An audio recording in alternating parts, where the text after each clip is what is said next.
Hey team, welcome to this training and this series of training sections that are going to be talking to you about the legal client agreements. And so inside of this training section, we are going to be talking about the types of legal client agreement. So the very first question you might have is, hey, what is the legal client agreement and why do I need them and what is going on here, right? So a legal agreement is an agreement that is in place to really set the expectations and the scope of service and really to protect you and your clients, okay? And so what a legal client agreement is going to do is going to provide clear guidelines between you and your client. So that way, both you and your client know exactly what to expect. It's very important. So that way it sets those expectations from the very beginning. It also provides a clear understanding of the services that you're going to be providing and what the client is actually going to be receiving. And then also it protects you and your client in case, hey, if any one of you, either the client or yourself, don't meet those expectations. So the three common legal agreements that wellness professionals use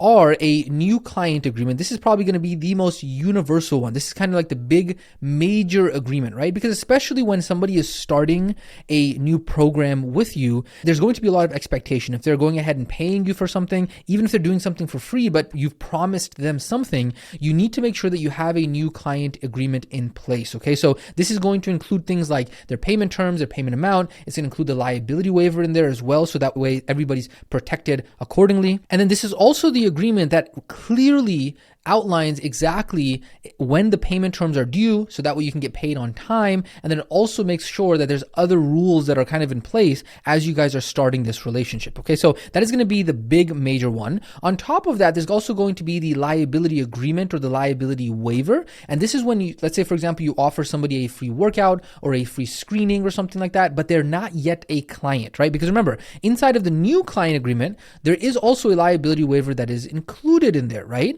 But if they're, let's say, for example, not a client yet, you might have to go ahead and separately send them a liability waiver so that way they can sign that separately, right? So you want to make sure that you are protected at all times, even when you are providing those free workouts. And then finally, you have here the PAR-Q, which is the Physical Activity Questionnaire. If you haven't heard of this, a lot of the PT, health and wellness coach certifications do talk about this. This is basically to make sure that before they do any physical activity with you, they don't have any medical conditions that are going to prevent them from exercising. And so in our opinion, this is one of the most underrated agreements that is so important because it protects you and the client. So that way you're making sure that, hey, the client was actually protected. They didn't have any medical agreements before that. Now, of course, does this mean that there are only three that wellness professionals use? Of course not, right? And there might be more that we decide to go ahead and add in addition to these three to this training. But these are the major three that we are going to go ahead and cover. And they all serve a very important role that we are going to further dive into and double click into in the upcoming training sections as well. And so bottom line, overall, you understand that, hey, having the right client agreement, having the right legal agreement really establishes you as a professional in the eyes of the client. It goes ahead and signals to them, hey, you are somebody who has all of your ducks in a row. You're somebody who understands what they are doing. This is somebody who is not their first rodeo, because remember, it does not give confidence to clients if they are working with someone who doesn't have all of their ducks in a row, right? And so it's very important that you're showing, hey, we as a business are professionals and that you are dealing with professionals when they comes from the client side of things. Beautiful. So with that being said, what we're now going to go ahead and do for the rest of this training section is I do have 4 quick important notes that we are going to go ahead and talk about. So we're going to first talk about ClientKit Pro.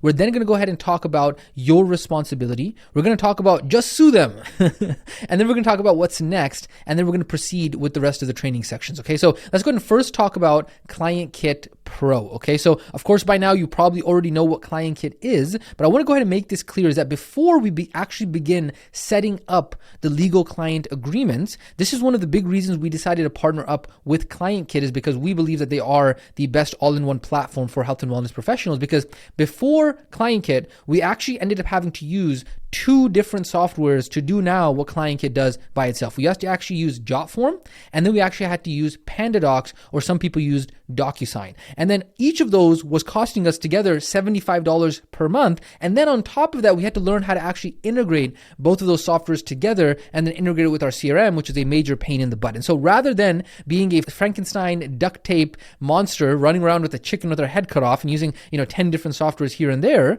we believe that now with ClientKit, it really consolidates consolidates everything in one place. And so again, this is one of the biggest reasons and the benefits of ClientKit and why we work so hard in order to establish the partnership that we have with them. So it's literally just plug and play, copy and paste for us to build these assets out inside of our own ClientKit account, and then literally just be able to go ahead and drag and drop, copy and paste into your ClientKit account. Now, the reason we're mentioning this is because the legal agreements that we are about to go through are going to be set up as legally binding agreements. What does that mean? It means that when somebody signs this, it is something that is legally binding in the court of law. Now, that does require the contracts, proposals, and agreements feature inside of ClientKit, right? So in order to create a legally binding agreement, this is not just some random form or some random survey. No, it is going to require the contracts and signed agreements feature, and that is going to be specifically in the professional account for ClientKit. And the reason for that, I think the reason why they've gone ahead and done this is because obviously if you are getting contracts and agreements signed by clients,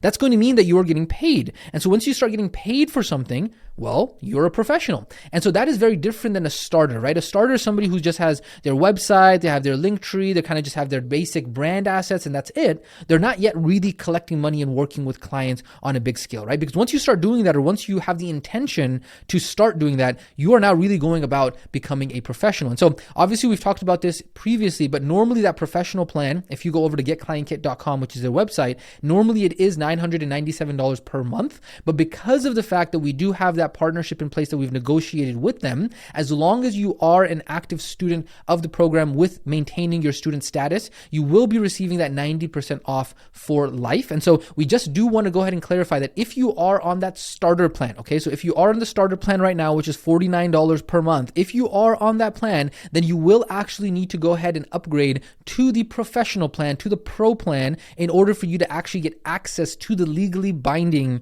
feature that's going to allow you to create legally binding agreements and documents inside of ClientKit. Okay, so in our opinion, this beats having to sign up for some other random software and then try and Frankenstein duct tape all of it together, right? Plus, with ClientKit Professional, it does also go ahead and unlock a whole bunch of other features, right? So on top of that, there's like payments and invoices and communities and all these other awesome features that get unlocked with the Professional, which is going to be very, very, very beneficial for you to have in the long run. And so that's the reason why we say, hey, instead of paying an extra $75 for JotForm and PandaDoc and then still have to work on how to connect everything together, it's going to be better for you to just go ahead and upgrade to Professional for $99 a month. Again, remember that $99 a month is with that 90% off promo, because normally it is going to be $997 per month. So definitely a huge, huge discount over there. Okay, so what I'm going to do right now is I'm going to go ahead and cut over to a quick tutorial on how you can go ahead and upgrade your account. I'm going to walk you through what it's going to look like inside of your account, so that way you can actually go ahead and get upgraded, because that is what you are going to need for that legally binding feature in order to create legally binding documents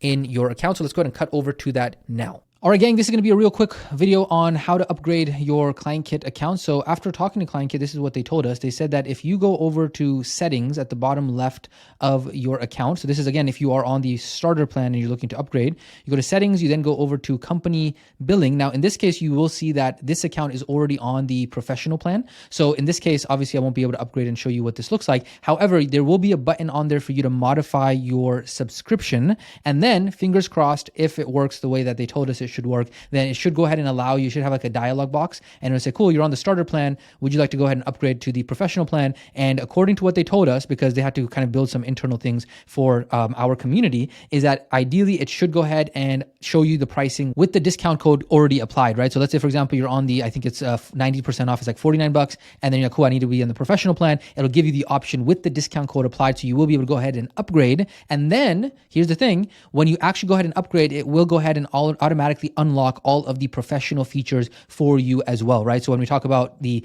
payments, the contracts and agreements, the courses and all of that stuff should automatically be applied for you as well. So that way you can make sure that you are taken care of. Now, important note, if you do run into any issues with the upgrade, you can go ahead and reach out to us. Go ahead and ask inside of the community. Obviously, you can go ahead and reach out. This is the community classroom and platform, what I'm pointing to here in the tab. So make sure you go ahead and reach out to us. You can also go ahead and reach out to ClientKit as well. Of course, because of the fact that we are being able to help you and support you through the ClientKit journey, if you do go ahead and reach out to us, we can send them a message on our back end and make sure that you are well taken care of it there as well. So again, settings, and then you go over to company billing, and then you can go ahead and have the option to upgrade to the professional plan if you need to do so in those settings. With that being said, let's go ahead and cut back over to the main training. All right, welcome back. That is the quick tutorial on how you can go ahead and start to upgrade your account from starter to pro. Now, if you already know that you have pro, obviously you don't have to do that because you're already going to have the professional account, but that's only if you have the starter account and you need to go ahead and upgrade to pro. Okay, so that is the first note that I want to go ahead and talk to you about, which was ClientKit Pro, before we actually get into the tutorials of each of the individual legal agreements.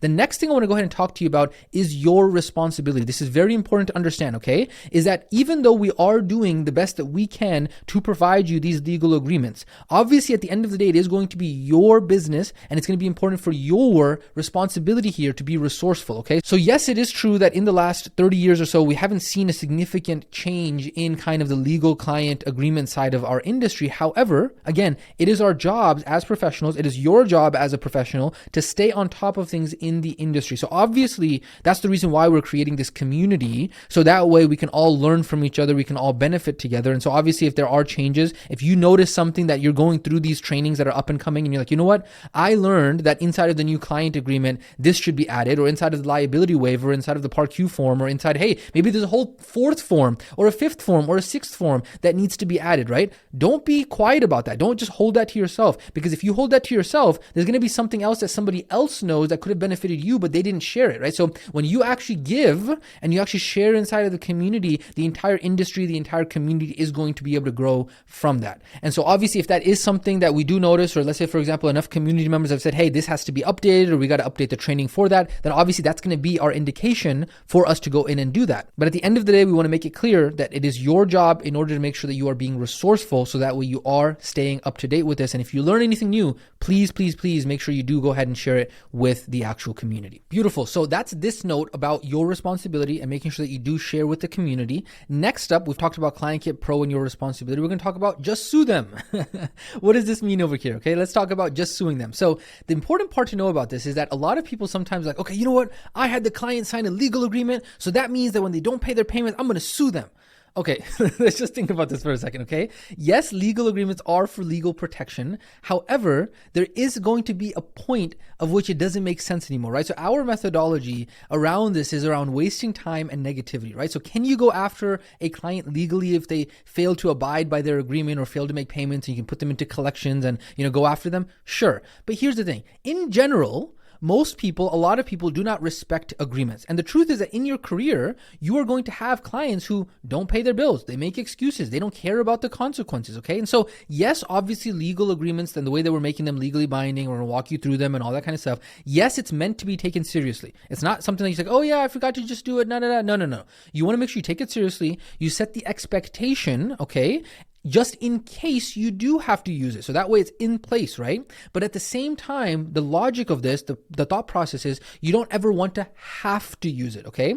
And so that is the mindset that we take and we approach with the legal agreements, is because we don't want to be busy actually having to try and sue people or go after people or take people to court and all that kind of stuff. Instead, we'd just rather be focused on serving our clients who do want to work with us instead of chasing down those who don't, right? So for every single one of the clients who you have that maybe doesn't pay their bill or doesn't follow the agreement or whatever, you can just cut them out, move on, get another client to replace them, get another good client to replace them, and then you just keep on moving forward. Again, the reason we're mentioning this right now is because sometimes what ends up happening is that you get some students who kind of are maybe their first time in business, or they're maybe not weathered in business, or maybe they've never been in the client services business, especially when you're dealing with clients and services and this kind of stuff, right? What ends up happening is they get so caught up in like, yeah, I had them sign an agreement and it's so frustrating and these students don't listen and these clients don't listen and and all this stuff, and I'm going to sue them.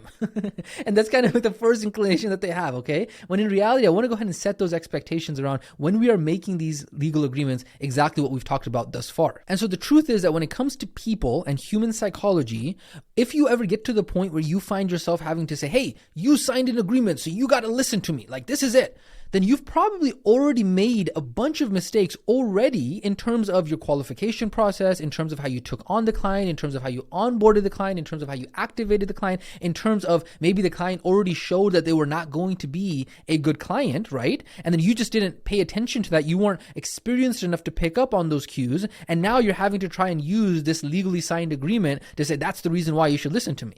No. There's many layers, right? So if you get to the point where you're like rock bottom, you're like, yo, listen to me because of this agreement. There's many different layers here in which there's rapport, there's kind of, the authority that you have. There's a whole bunch of other layers, right? In terms of your influence, your persuasion, how you onboard them, if they care about you, if they think that you care about them. All of these are prerequisites. And then if you don't have any of these, you're probably going to end up having to say, hey, you signed an agreement, you got to listen to me. But I'm telling you, that's not going to work. If that's the kind of card that you have to play, if that's the play that you have to use, trust me, at that point, you are at rock bottom and you're probably better off just going ahead and letting go of that client and moving on, learning the lesson and setting the expectations, onboarding and activating the client properly the next time around. And so again, legal client agreements are just a tool in order for us to set the expectations and the rules from the beginning for the scope of practice, but they can't enforce anything because a lot of times people just blatantly disregard all of them. And so you're better off just moving on and going on from there. Okay. So that, ladies and gentlemen, is the note that I wanted to talk to you about when it comes to the legal client agreements and whether or not, if you're the kind of person who says, hey, I'm just going to sue the person. Well, hopefully we can make a little bit of a shift with that. I know it wasn't long, that section that I just went ahead and talked to you about, but it's so important. And a lot of times you won't even recognize how important it is until you're actually in the game, being a business owner, being a coach, working with clients, working with customers. And it's not only client services, with customers in general as well, right? So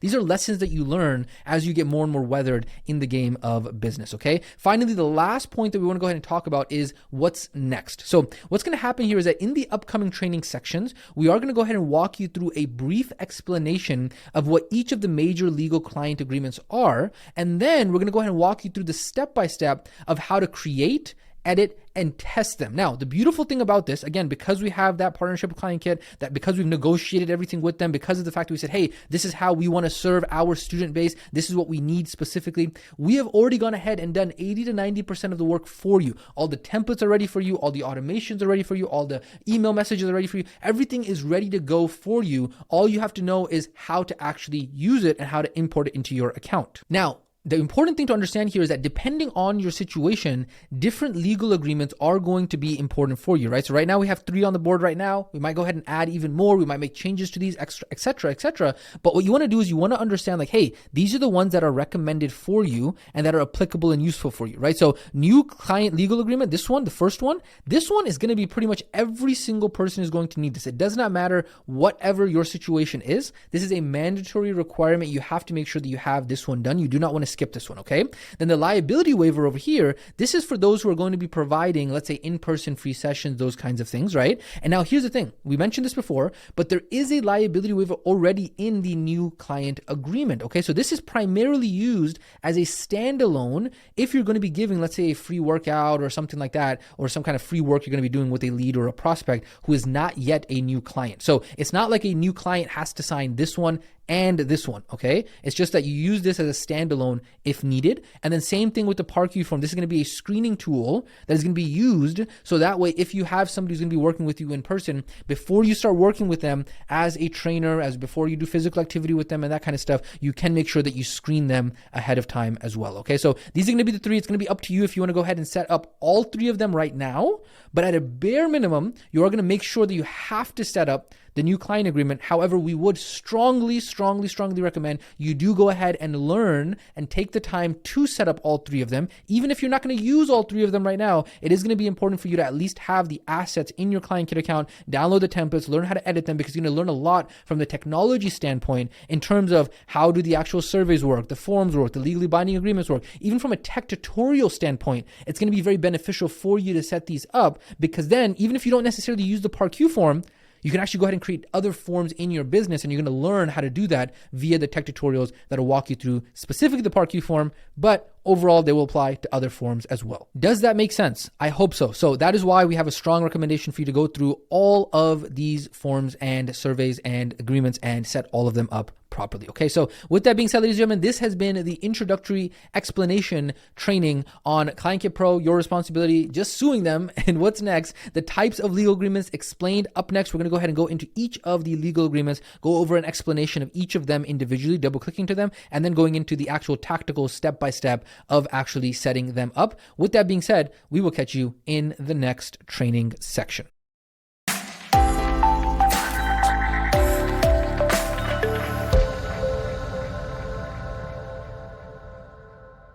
All right, welcome to this training section that's going to be the explanation of the new client agreement. So we went ahead and did a quick overview of this when we talked about the types of legal client agreements. But right now, I want to go ahead and double click very quickly before we get into the tactical. Remember, this is going to be a very quick one, just to give you a quick overview of exactly what we're going to do to help you set up your new client agreement. So the new client agreement is really the most important legal agreement that you are going to have clients sign. Okay, it is literally the formal agreement that is going to outline the professional relationship between yourself, which is the professional, and the client. Okay, now when it says yourself, this also includes your business. And so yes, maybe right now you might be a solopreneur, you might be just starting out, right? But as you grow, I'm telling you, this is going to be the most important document that sets up the relationship between your business and your customer, which is going to be your client. Okay, so what this is going to do, and again, we've already gone ahead and done 80 to 90% of the work for you. It's going to literally go over the services that your business is going to provide to them, how those services are going to be delivered, as well as who each of the parties are going to be. And so it's going to cover things like services, payment terms, confidentiality, client roles and responsibilities, cancellation policy. And so it's honestly the most important document because it sets the tone for the services that you provide for the client and how you're going to be paid, etc. A lot of times without this specific client agreement, right? Without the client agreement, you will run into issues with, hey, clients don't have the right expectations met. You run into issues with, they don't understand how to get paid. They don't understand, hey, when there is a disagreement, right? What do you refer back to? When there is, the client says, oh, you know what? You promised me this. We're like, wait a second. Let's actually go back and see what we agreed to, what we both signed. Remember, there's a legally binding signed agreement that you went ahead and signed. Let's go ahead and look at that. And the beautiful thing is we're going to walk you through how to set this up so that way they get a confirmation inside of their email of their own signed agreement. So that way, if there's any confusion at all, ever, all you got to do is you just tell them, hey, go open up your email, type this into your search browser, go type in client agreement, right? Go type the name of my organization, and you'll see that email that was sent to you months and months ago, or weeks and weeks ago, or days and days ago. This is not something I just sent to you right now. And so honestly, a lot of the times, like 99.9% of the time, this clears up any and all confusion. And the beautiful thing is that as you get more and more weathered in the business game, you're going to learn more and more cool things that you're like, you know what? I had this disagreement with the client and I got screwed because I didn't have it in my new client agreement. And so when you learn those things, what do? We're going to walk you through how to actually edit this. So that way, not only are you going to take our template, but things that are specific for your business, as you learn about them, you will be able to go in and add them into your client agreement. So that way it's legally binding. And then slowly over the years throughout your business, you're going to have this bulletproof client agreement. So that way it encompasses every single argument that any client ever had. It's like, yo, just check the client agreement, man. There's no reason for us to have an argument. There's no reason for us to have a disagreement. We've already gone ahead and agreed on this. It's just the fact that sometimes clients don't understand exactly what was agreed upon. And so that is the reason why the new client agreement is so important. You can kind of think of the agreement as sealing the deal, and it officially allows you to start the relationship with the client once the actual agreement is signed. So I hope I've gone ahead and really emphasized the importance of the new client agreement. Now, one thing I do want to go ahead and emphasize throughout this process as well is that before we get into the tactical, make sure that you have already gone ahead and upgraded to the ClientKit Pro account. We went ahead and explained this in the overview training, is that before this, we actually ended up having to go ahead and use two different softwares. We had to actually use a software called JotForm and then PandaDocs in order to just do what ClientKit now does out of the box. And so if you're not a ClientKit Pro member already, make sure that you do go back and follow the instructions from the main types of legal client agreements training, where we walk you through how to go ahead and upgrade, because you are going to need that. Because remember, as a starter, that's the reason why they made the plans that the way that they did, right? So for $497, they assume that you're only going to need things that are going to help you get your business started. But once you actually start to get paid for your actual services, you are now a professional, and you're going to now need things like invoices and payments, contracts and signed agreements, and some of the other marketing and sales stuff that a professional is going to need. Of course, the good news is that normally a software that is as powerful as this, normally if you went out there and you went ahead and, hodgepodge, Frankenstein, a whole bunch of softwares together, it would cost you multiple hundreds of dollars per month. But the reason is because we've been able to negotiate a partnership with them. And so that's the reason why you're going to be able to get it for 90% off. So just make sure that you have that covered, so that way you are good to go with that. Okay. So what we're now going to go ahead and do is I'm going to go ahead and get you into the actual tactical of getting your client agreement set up. There are going to be 4 parts. We're going to be talking about part 1, part 2, part 3, and part 4. And what we're going to do is we're going to split this up into 2 separate trainings, okay? 2 separate training sections, okay? So step number 1 or part number 1 right here. So step number 1 is going to be editing the Google Doc and then building the agreement inside of ClientKit. And then the other training, step number 2, is going to be all about setting up the email notifications and sending the agreements, okay? So that is what you can expect upcoming. But inside of this specific training section, we just went ahead and talked about the actual new client agreement and went over the quick overview of it. But again, don't cut the momentum. Keep on going. At least get the tactical started so you have that open loop and you can keep on working on it. In the next training section, immediately right after this, we're going to be talking about creating your new client agreement and getting that ball rolling. We will catch you in the next training section.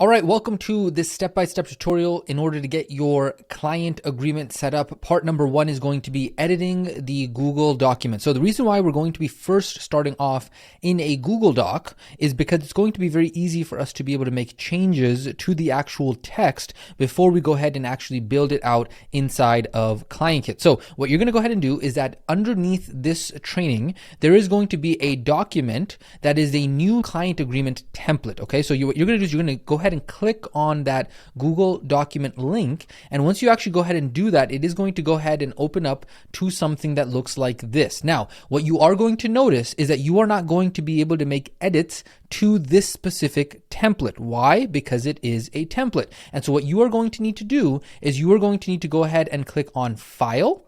And then you're going to go ahead and click on Make a Copy. And then when you do that, it's going to allow you to make a copy of the template that we are providing for you. Remember, so this is a part of the process that you have with the course is that we're going ahead and doing 80 to 90% of the work for you. So that way it's very easy for you to get up and going with your business. Now, in the guide, we have a lot of details here. Obviously, you can go ahead and read and have it next to you as you're going through this, but you want to go ahead and name the actual Google document copy something that's going to be more aligned with your specific company, right? So that way you have it as a reference, you can go back and look at it. So in this case, let's say, for example, my company's name was Bodyforge. I would say Bodyforge, and I'm going to make this new client agreement, just like that, right? Now, if you want to save it under My Drive, you can do that. However, we would recommend you keep yourself organized so that way you can save it under the appropriate folder. But regardless, for right now, in this example case, I'm just going to go ahead and click on Make a Copy. Now, when you do that, it's going to go ahead and open up in a new tab, like you saw that it did right there. And now this is my actual editable version that I can go in and actually edit. Now, for clarity, I want to go ahead and really make this clear here. What we've done is inside of this, we're actually going ahead and everything in yellow, we're going to go ahead and walk you through how to be able to go ahead and change that because of the fact that everything in yellow is a part of the template that is going to be a one-time change that you make and you're not going to have to edit it in the future. Then we're also going to talk about the red, but the red here, we're not going to talk about that in this specific training section because we're going to talk about that when we talk about part 4, because that's something that's going to be custom for every single client, right? So, hey, the program deliverables and the duration and the payment terms and all that kind of stuff, we'll walk through that in an upcoming training section. So let's go ahead and get the actual template part, which is the yellow part, rocking and rolling. So I'm going to go ahead and zoom in here so you guys can see a little bit more. And so what we're going to first go ahead and do is we are going to go ahead and start updating the actual LLC and business name. Now, there's a couple features in here that you're going to start to learn about computers, and that's going to be helpful for you if you don't already know them, which is inside of Google Docs, there is actually a very, very special feature that is called Find and Replace. Now, this is inside of Google Docs that makes it easy to be able to find and replace something. So if you go over to Edit and then you go Find and Replace, you will see that that is available there. Now, the other way that you could do this is on your keyboard, you can hit Command F or Control F, and then you can hit these 3 dots, and that's also going to open up the Find and Replace. And that's very similar to in the Google Chrome browser. If you hit the 3 dots and then you go over to Find and Edit and then Find, you'll see that it opens up the browser's Find over here, right? So there is a difference between this is the browser's Find box, okay? But then Google Docs has its own Find box over here, right? So this is different. This is the browser, and this is the actual Google Chrome Find box, okay? And so what we're going to be doing for this purpose is we are going to be using the Google Chrome Find box right here, and then we click on More Options, or like I showed you under Edit, we can go ahead and do it over there. And then what we're going to do is we're going to go ahead and copy, okay? Or you can go ahead and type it, it's up to you, but in this case, I'm going to copy. And the hotkey just means the shortcut on the keyboard is going to be Control-C or Command-C on the keyboard, or you can right-click and then click Copy. That way, in my opinion, I like to just do it via the hotkey, so I'm going to just Control C. I'm going to go ahead and paste that right here where it says find. Wait 1 second, I apologize, I didn't copy it yet, so let me go ahead and do that. So copy, and then paste right there, boom. And you see, it shows me there are 83 different places in which I'm going to have to go ahead and insert this. Now, I could do it manually, and that's the way that we did it in the past with some of the things that were on using the browser search, right? But the thing is that now that we're in Google Doc, and this is the reason why we're having you start in Google Doc first, is because they do have this replace feature, okay? And this is, again, something that is specific to Google Docs that makes it very easy for us to be able to use this. And so what we're now going to go ahead and do, as you're going to start to see inside of the guide, we're following along with what is located in here, we're actually going to go ahead and put in what the name of our LLC or our corporation is. Now, at this point, you may have your corporation already built, or you might be in the process of doing that in the background, because that is what we did recommend, so that way you don't get hung up with that. So whatever your LLC name is going to be, you could also go ahead and put that here, right? So right here, let's say, for example, I'm going to go with Body Forge LLC. Let's say hypothetically that is the name there, okay? Now, over here at the bottom, there is a couple different settings. Let me see if I can zoom in for you guys so you can see a little bit closer. There are a couple different settings here, right? So match case would mean, hey, whatever you find, it has to match exactly this capital lowercase case right here. And there's also like regular expressions, ignore italics, right? So you can always play around with this later on as you learn some of these more advanced features. But for right now, all I'm going to go ahead and do is I'm just going to go ahead and hit replace, right? And what that's going to do, let me go ahead and undo here so real quick so you can see what that did. Let me go ahead and go back here and whoopsie daisies, give me 1 second. Okay, so we're back. So this right here is what it did. We can actually go in and let's say if we go ahead and do, so what we could do is we could do replace all. Now, according to the document, what we're going to recommend is that, and if you just move this out of the way, you'll actually be able to see what this looks like. We would recommend that you do in fact do this as one by one. So what it's going to do is going to see that it's going to show the insert LLC name, right? So the darker green right over here, that's the one that has currently selected. And then if I go ahead and hit replace, boom, you'll see that it actually went ahead and replaced the one that was in dark green. So the next one now that is highlighted is this one. Now, what we would recommend is that we would recommend going and doing replace one by one. So you're going to hit replace 82 times. It was 83 times before that last one that I did, because then what it's going to do is better to be safe than sorry. So that way you can actually double check to make sure that it is in fact replacing the things properly. Okay. So in this case, you're going to hit replace, right? So you see is replace. At the discretion of, yep, that's good, right? So all I'm doing is I'm looking and I'm going through this entire process to make sure that all of the dark greens are in fact exactly what I want to have replaced. Now, because this is just an example, right, and I don't want this to be a massive training where you're sitting here and just seeing me hit the replace button over and over again, I'm going to go ahead and hit replace all. And it's going to go ahead and do it all in one place. However, our recommendation for you is to actually do it one-on-one because it's going to be better for you to do it that way, okay? So that is going to be the first part of this, which is editing the LLC business name, okay? Next up, we are now going to go and we're going to go ahead and also do a search for state and city. So we're going to repeat the exact same process. We're going to go ahead and copy state, okay? So we're going to copy state. We're going to put that here, and you'll see there's only one place for state over here, okay? So that's pretty easy. I don't even need the search box here. And I can just come over here, and I can put state, and in this case, we're going to be in Texas. Now, you'll see how it's kind of annoying that it turns out yellow here. That's pretty easy to do because obviously it's just taking the yellow that was there. We just go ahead and highlight this, and then we can go and click on the highlight color there, and then click highlight color none. And that'll remove the yellow on there, okay, if we wanted to make it clean. And then right over here, we could do the same thing. So let's say, for example, in my case, I am in Dallas. And if I wanted to remove the highlight, I can remove the highlight there as well. Now, what we're going to do next is we're going to scroll down to the actual terms of sale. And you'll see that we actually have another yellow piece right over here with that. And so what we're going to do is that in this yellow, this is your company support email. Okay, so what we're going to do is we're going to replace this. And whatever your support email is, support at, in this case, we're going to use bodyforgefitness.com, right? That's going to go right there. I'm going to go ahead and put a period there as well. So that way it looks all nice.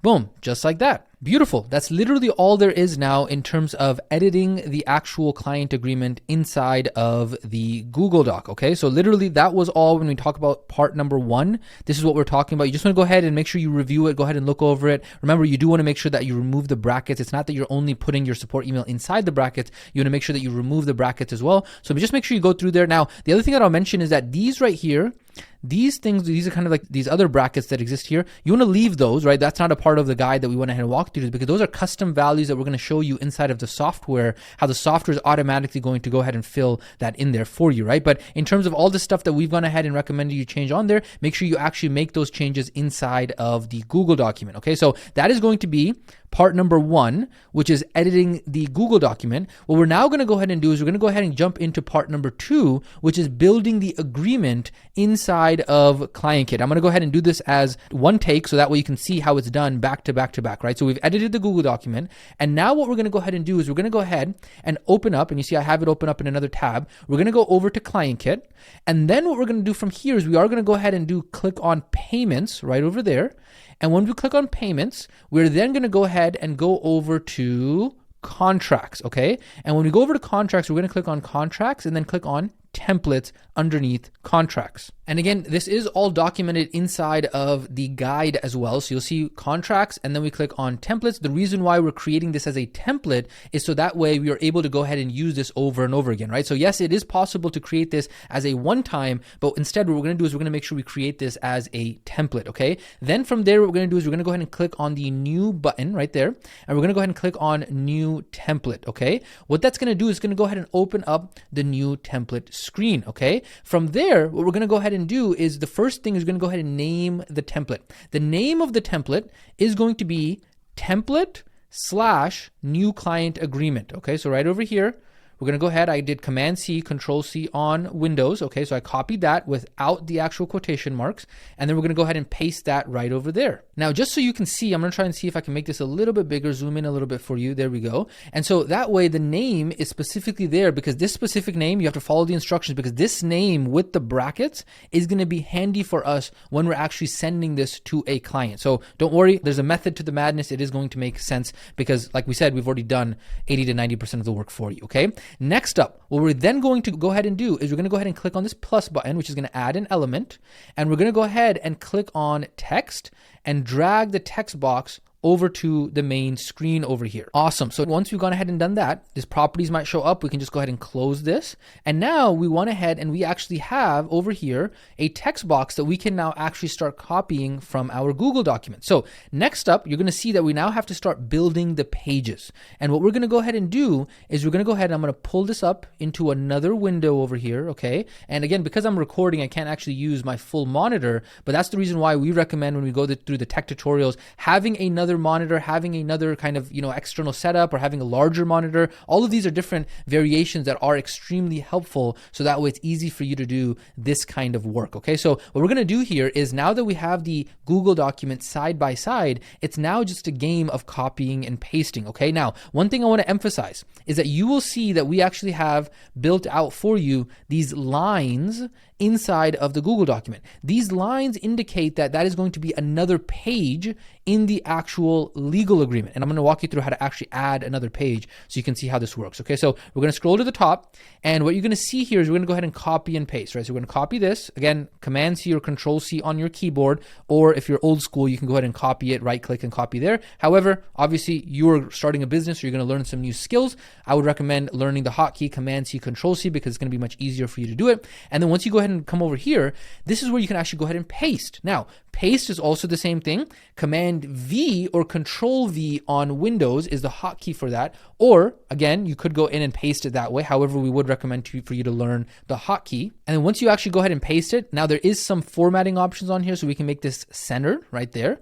And then what we can do is we can go ahead and copy all the way up until the line there. Okay, so we go ahead and click on this and I'm going to go ahead and Command V or Control V paste. Now, here's where there's another new skill that you're going to learn when it comes to computers. See how it pasted all like the formatting is all wonky? This is because what it did is it actually pasted without copying the same format, right? The spacing is all messed up. And so what I'm going to go ahead and do is I'm going to go ahead and undo. Now, if you don't know what the hotkey for undo actually is, the hotkey is actually Command Z. Now, I'm going to go ahead and bring up my virtual keyboard here so you can see what I'm saying, right? So I'm on a Mac, an Apple computer. And so if I do command, right? So command is that button right there if you're on a Mac. If you're not on a Mac, if you're on a Windows computer, then that's going to be the button that's control. And then if you just hit the Z button, you will see what that does is it actually undoes what it is that you just did. And that's kind of pretty global, not only on the Chrome browser, but it's pretty much everywhere. It's kind of universal, where Command Z or Control Z on a keyboard is typically what's going to be undo, okay? And then what you do is you can come back over here, you can copy once again. So you'll see on here, Command C is what I'm hitting, right? So Command C in order to copy. And then when I come over here, I can go ahead and actually right click and do paste and match style. So this is different than a normal paste, right? So I can paste and match style, and you'll see that it actually matches the style that I want it to be. And let me zoom in a little bit for you so you can see. And just so you know, zoom in and zoom out, that's going to be Command plus or Command minus, okay? And again, excuse me, that's on a Mac or an Apple computer, but if it's on a Windows, it's gonna be the same thing but Control. And so you'll see that is going to be how you can actually paste and match style. Now, what I like about this is because it did preserve all of the formatting. The only thing is it didn't preserve the actual bullet points, right? So I wanted the bullet points on there, but that's okay. What we can do is we can just go ahead and highlight this right over here, right? So we have customized, 3 weekly, continuous, customized exercise, right? So then I go ahead and highlight those, and then go ahead and make that a bullet point. Beautiful. And with that, we've gone ahead and now reached our line, right? So that means that we've reached the point that is the first page. We're now going to go ahead, let me zoom out and show you here. We're now going to go ahead and add another page. How we do that is we click on the plus button, okay? And then we got to add another element, which is the text element here. So we click plus, text, grab that, boom, just like that, okay? And then we go ahead and copy our next part. So we copy from the line break down to the next line break. Boom, just like that. I'm going to go ahead and you'll see over here on my keyboard, Command C, right? So I'm copying it. And then I'm going to go ahead and I'm going to highlight over here. And I'm going to, you'll see on here, this is the hotkey right here, Command or Control on a Windows computer, V. Now, you'll notice it did the same thing with all of the spacing, and I don't like this. Now, of course, I could come in here and I would have to fix the spacing and do all of this and all that. I don't want to do that. So what I'm going to do, I'm going to undo. Do you remember what undo is? It's Command or Control Z. You'll see it's undoing my spacing that I just did. One more, boom. It undid the paste that I just did previously. From there, what I'm going to go ahead and do is I like to just go ahead and make sure that I copy once again. So I'm going to go back over to my document. It's blue highlighted. I'm going to Command C, copy. I'm going to come over here. I'm going to right click and I'm going to go ahead and paste and special style. Now, what you could also do is you could do Command Shift V. Okay, so Command Shift V does the same as paste and match style. So, right, you see how there's multiple ways to do the same thing on a computer, right? So you can either right click and then copy and paste, or right click, copy and paste, match style, or you could use the hotkeys by kind of like shortcuts, right? Hotkeys just means shortcuts, right? And so you could also then decide that you want to do Command Shift or Control Shift on a Windows computer, V, and that'll do the exact same thing, okay? And so again, you just want to make sure that it is kind of formatting exactly the same way that you have it on here, and then it does look like they added an extra space, so I'm going to go ahead and backspace that so that way it is all nice over there, okay? Beautiful. So we've gone ahead now and gotten to the next line break. We're going to now go ahead and add another plus button, okay? And we're going to go ahead and add another text element on there. Beautiful. And this is now going to be the terms of sale. So I'm going to go ahead and copy all the way down to the line break. I'm going to do the exact same process that I did before, paste and match style, and then I'm going to go ahead and backspace so that way it's nice and even there. And I'll go ahead and X this out over here. You see, so once you're actually in the flow of it, it is actually pretty straightforward for you to be able to go ahead and do this. And we've done already 80 to 90% of the work by having these line breaks for you, so you know exactly where you need to actually make the next page. Because here's the thing, if you don't do it that way, let me show you what happens here. You'll see right here on the left side, it says PDF page break, right? Because what's going to end up happening then is that if you just had this as just a massive one-page document, then what would happen is that in the PDF, right? Because this is a virtual screen that you're looking at. The PDF that would be sent as a confirmation to the actual client would end up kind of breaking in random places, right? So it wouldn't be organized the way that you want it to be. So it's very important that you actually follow the page breaks on here. Now, the other thing that I just noticed as we were scrolling up here was that it looks like it did not save the bolding that I wanted to have, right? So it said payment authorization, and it actually went ahead and did that as a 16 heading 2. Well, you know what? I actually wanted this to be pretty big as well. And so I want to go ahead and I can actually change this to, let's say make it a little bit bigger. That's a heading 4. So if I make that a heading 4, I actually have to come back over here and make this into a heading 4 as well, right? Now, if it looks like you can't see over here, that's because over here, 1, 2, 3, 4, right? So that would be heading 4. And then I just want to make sure that it is consistent throughout what it is that I'm looking at. So I'm just kind of messing around with the screen over here. Now this one up here, this one's fine to be heading 2 because that's kind of like the heading for all of it. So that's good. And then payment authorization. Let me just make sure in the Google document that there was no other bolding that should be there. It looks like there's some bolding for over here when it comes to program deliverables and all of that. And so what I'm going to do is I'm just going to come over here. I'm going to highlight this and then let me show you my keyboard over here. You could go in and you could go ahead and select somewhere over here where it'd be bold, right? So right over here, you could click bold and manually click it, and you could click underline and manually click it. Or if you learn the hotkey, it's going to be Command and then the letter B. And then for underline, it's just going to be Command and then the letter U, right? And so just like that, it's going to go ahead and bold and underline it, all right? And then same thing over here, we have total program cost, right? So once again, all I'm going to go ahead and do is I'm going to highlight total program cost, and I could go in and click on these buttons up here, or I could do Command B, Command U. Or if you're on a Windows, that would be the same thing with Control, okay? Then payment terms over here, payment terms, Command B and Command U. Just like that, okay? So again, you just wanted to make sure that it's formatted exactly the way that it is inside of the document. And so it looks like this should actually be with agreement at the bottom there. Beautiful. So we are rocking and rolling here, ladies. Let's keep this going. So we're just going to make sure that we're good to go here. Okay, awesome. And next up from there, we're going to see payment authorization is good. Terms of sale. Let's go and check if terms of sale. Yep, that's good. That should be a heading 4. Awesome. Next up we have on here is a participation term. Okay. So in this case, let me see, is the heading...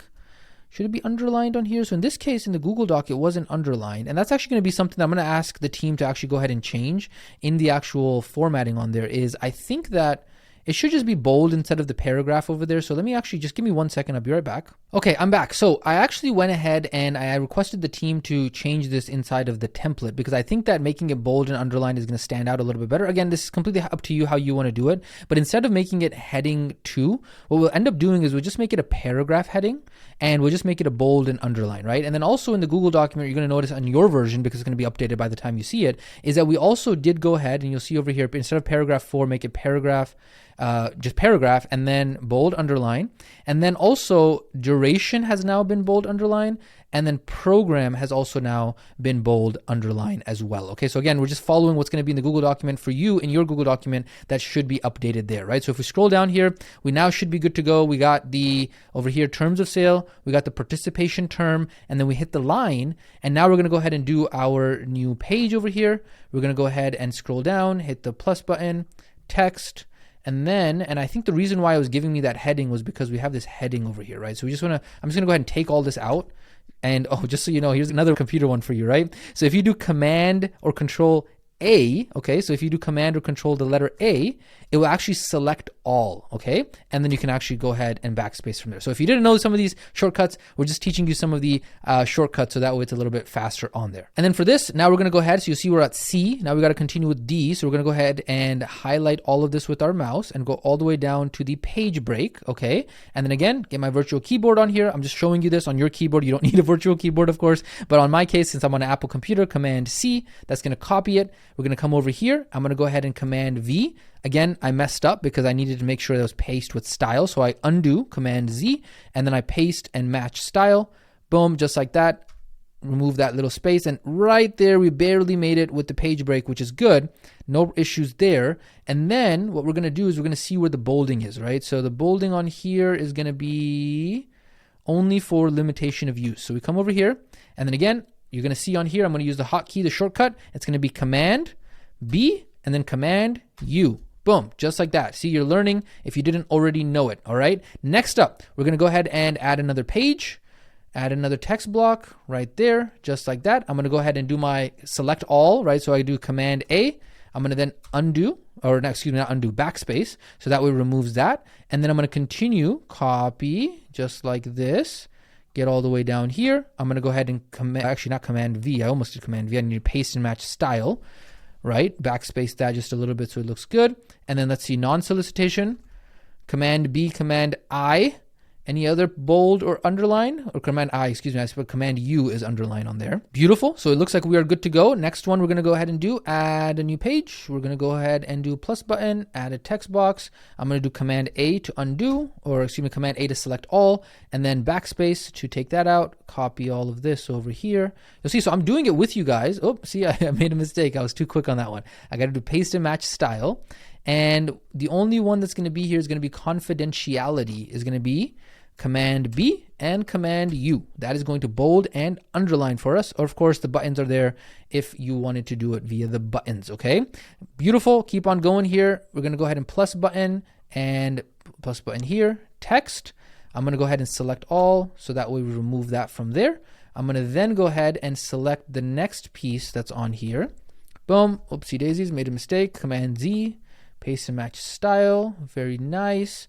And then program content and liability. That's going to be Command B and Command U, okay?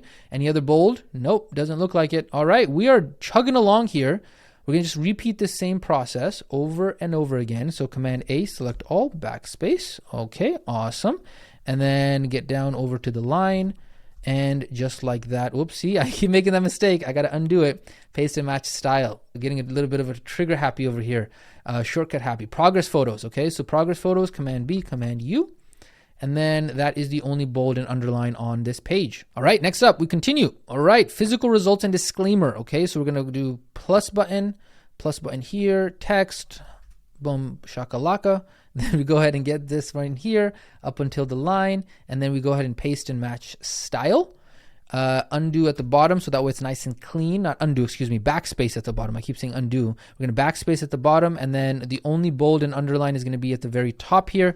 Bold, underline, boom, just like that, all right? Then, next up, arbitration. So again, all of this is important because it's going to help protect you legally, right? So you go over here, plus button here, text, boom, and then paste and match style, remove the little extra space there, and see the only bold is going to be arbitration. Boom, just like that. And you'll see as you start to get better at this, it's literally just a one-time project and you are good to go. We've already done all the hard work for you. So you just come over here, boom, paste and match style. Okay, very nice. Remove that little space at the bottom there. And then I believe the only bold and underline is going to be this top one here.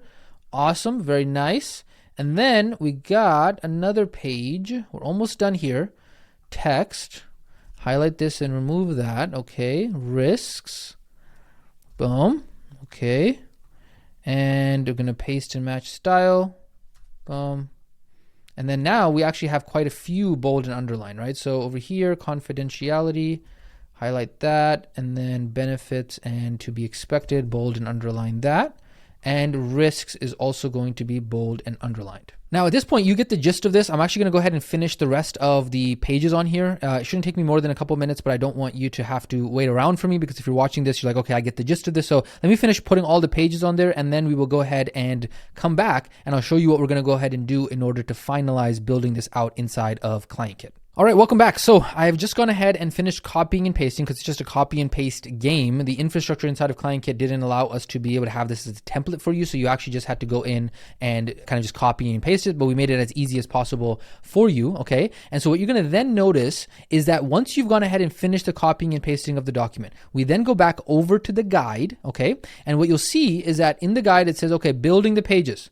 Beautiful. Now, this is very important. There's 13 pages all together. Let's go back over here. Oh, and I want to make sure you got to hit save. Very important. Okay. Now, it does give you an error on here for updating the data. That's because we have an issue over here. I'll walk you through this in just a second. Okay. However, let me close this very quickly. You'll see we should have 13 pages all together. Now remember, if it's worth doing right. So make sure that you have done this right. Now what you're going to do is you're going to then, to finish off this build, you're going to add a signature box. So let me go ahead and show you this so we can actually then start to save because I get nervous when we've done all this work and we haven't actually saved yet, okay? We're going to add a client signature box. We're going to click on the plus button. We are then going to go down over here to fillable fields and we're going to drag this and we're going to put it right over there. Now, when we put it, it allows us to be able to drag wherever we want the signature field to go. So we just go ahead and put it right over there, okay? And then it's going to give us this box over here. We don't want to have to select any of this, okay? So you can just close this, not an issue there, all right? Now, once you place this, if you notice that the formatting is a little bit off, It's okay if you have to come in and you have to kind of like, add a little bit of a space here in order to make this. But in this case, mine's worked out good. You can go ahead and see how yours works out. Just make it look very good. Now, what's going to end up happening here is that sometimes you will get that custom variables error. And let me show you what I mean by these custom variables, because this is very important for you to understand. Okay, so custom variables are going to be variables. You see these like big bracket ones? These are going to be variables that are inputted by the actual software automatically based off of what the client's name is going to be. And so what that means is that there is an error, so we have to actually fix them before we can save. So how we're going to do this is we're going to go ahead and actually just highlight. So let's say, for example, we come over here and we go to contact first name, right? So we highlight that, and then there's going to be this button that's right over here that's going to say custom variables. If I go ahead and put my mouse over it, you'll see it says custom values. Okay, custom values is right there. And then what we do is we go over down to contact, and then you see it says contact first name, right? So we just go ahead and click contact first name. That fixes that one, right? And then we do the same thing. We do contact right over here, contact last name. So we're telling the software, hey, this is where you're going to put the contact or the client's name automatically. And so then the same thing applies here. So signature date, let me show you what the custom value for this is, right? So I select this, and then I go over here to custom values, and then you go over here to right now. And then right now, it's going to go ahead and put, do you want to put the exact second that this is right now, the exact minute? What you're going to do is you're going to come down over here to, you're going to put the date, and the date is going to be, if you're in the US, it's typically going to be month, day, year. You're going to select that one, boom, just like that. And then contact email address. This is the one that kind of gets messed up sometimes, right? So contact email, we go ahead and highlight that. Contact values, contact. Okay, make sure you don't go to account. Sometimes we made that mistake. You go to account and you put account name. No. You be careful with this, okay? You go to contact and you go contact email, just like that, okay? And then you just want to confirm, because there are some ones at the top, at the very top, all the way up, okay? There are a couple ones over here as well, right? So as of right now, and then right here, you'll see is now established. You want to highlight that. And then just make sure that that one should be good to go as well, right? So you just confirm, you go over your custom values, right? So let me actually close this out, because that's why the custom values aren't showing up. You go over here to right now, and then you go to date and time. And then I believe that is all of the ones that we have. So that means that there are 4 custom values throughout the entire thing. Very, very easy to remember, just 4 of them, right? So you got this one, I showed you how to do that one. And then you got the 3 at the very bottom that we went ahead and showed you as well. Now, after you've done that, it should go ahead and allow you to hit save, okay? Boom, just like that. So you can see the one that was actually messed up, and the reason why was because it was blue on the contact email one. So that way, when we copied it from the Google Doc, it kind of got messed up on there. But now that we fixed that, it does allow us to save. Very, very, very important. Make sure you do, in fact, go in and save, because you do not want to lose any of this hard work that you've gone ahead and finished. Beautiful. So now that once you've gone ahead and done that, right? So I know this one was a little bit more technical. You have to learn a little bit more about the agreement builder inside of ClientKit, but this is another one of the reasons why we think that the business platform is so amazing, is because it has all of these amazing features inside of it. But that, ladies and gentlemen, is exactly what we wanted to walk you through when we said, hey, guess what? We got to now build the agreement inside of ClientKit, right? So part 1, we went ahead and talked about editing the Google document, so that way everything was ready, Command, Shift, all of that kind of stuff, find, all that stuff, right? That was taken care of. And then building the agreement inside of ClientKit, where we did also learn a bunch of new computer skills if you didn't know about those keyboard shortcuts and all of that, right? So now that we have save, you'll notice that if I do go and go back over here, and then I do go back and see the templates, you will see that it does show the template right there. And if I go over here to templates, you will see that it is in fact right there, okay? So with that being said, ladies and gentlemen, now what we're gonna go ahead and do in the next training section, we're gonna go ahead and walk you through, okay, how do I set up email notifications? We're gonna walk you through that step by step. Again, we've already done 80 to 90% of the work for you. We already have created the email templates for you as well. You're just gonna go ahead and download them for yourself, and then you're just gonna go ahead and set them up. And then we're gonna walk you through how to actually send the agreement to a client once you actually have to do that. We'll walk you through how to test the entire setup as well, okay? So with that being said, ladies and gentlemen, this has been the first step of getting your client agreement set up, part 1 and part 2. We're gonna go ahead and continue the process in part 3 and part 4. We will catch you in the next training section.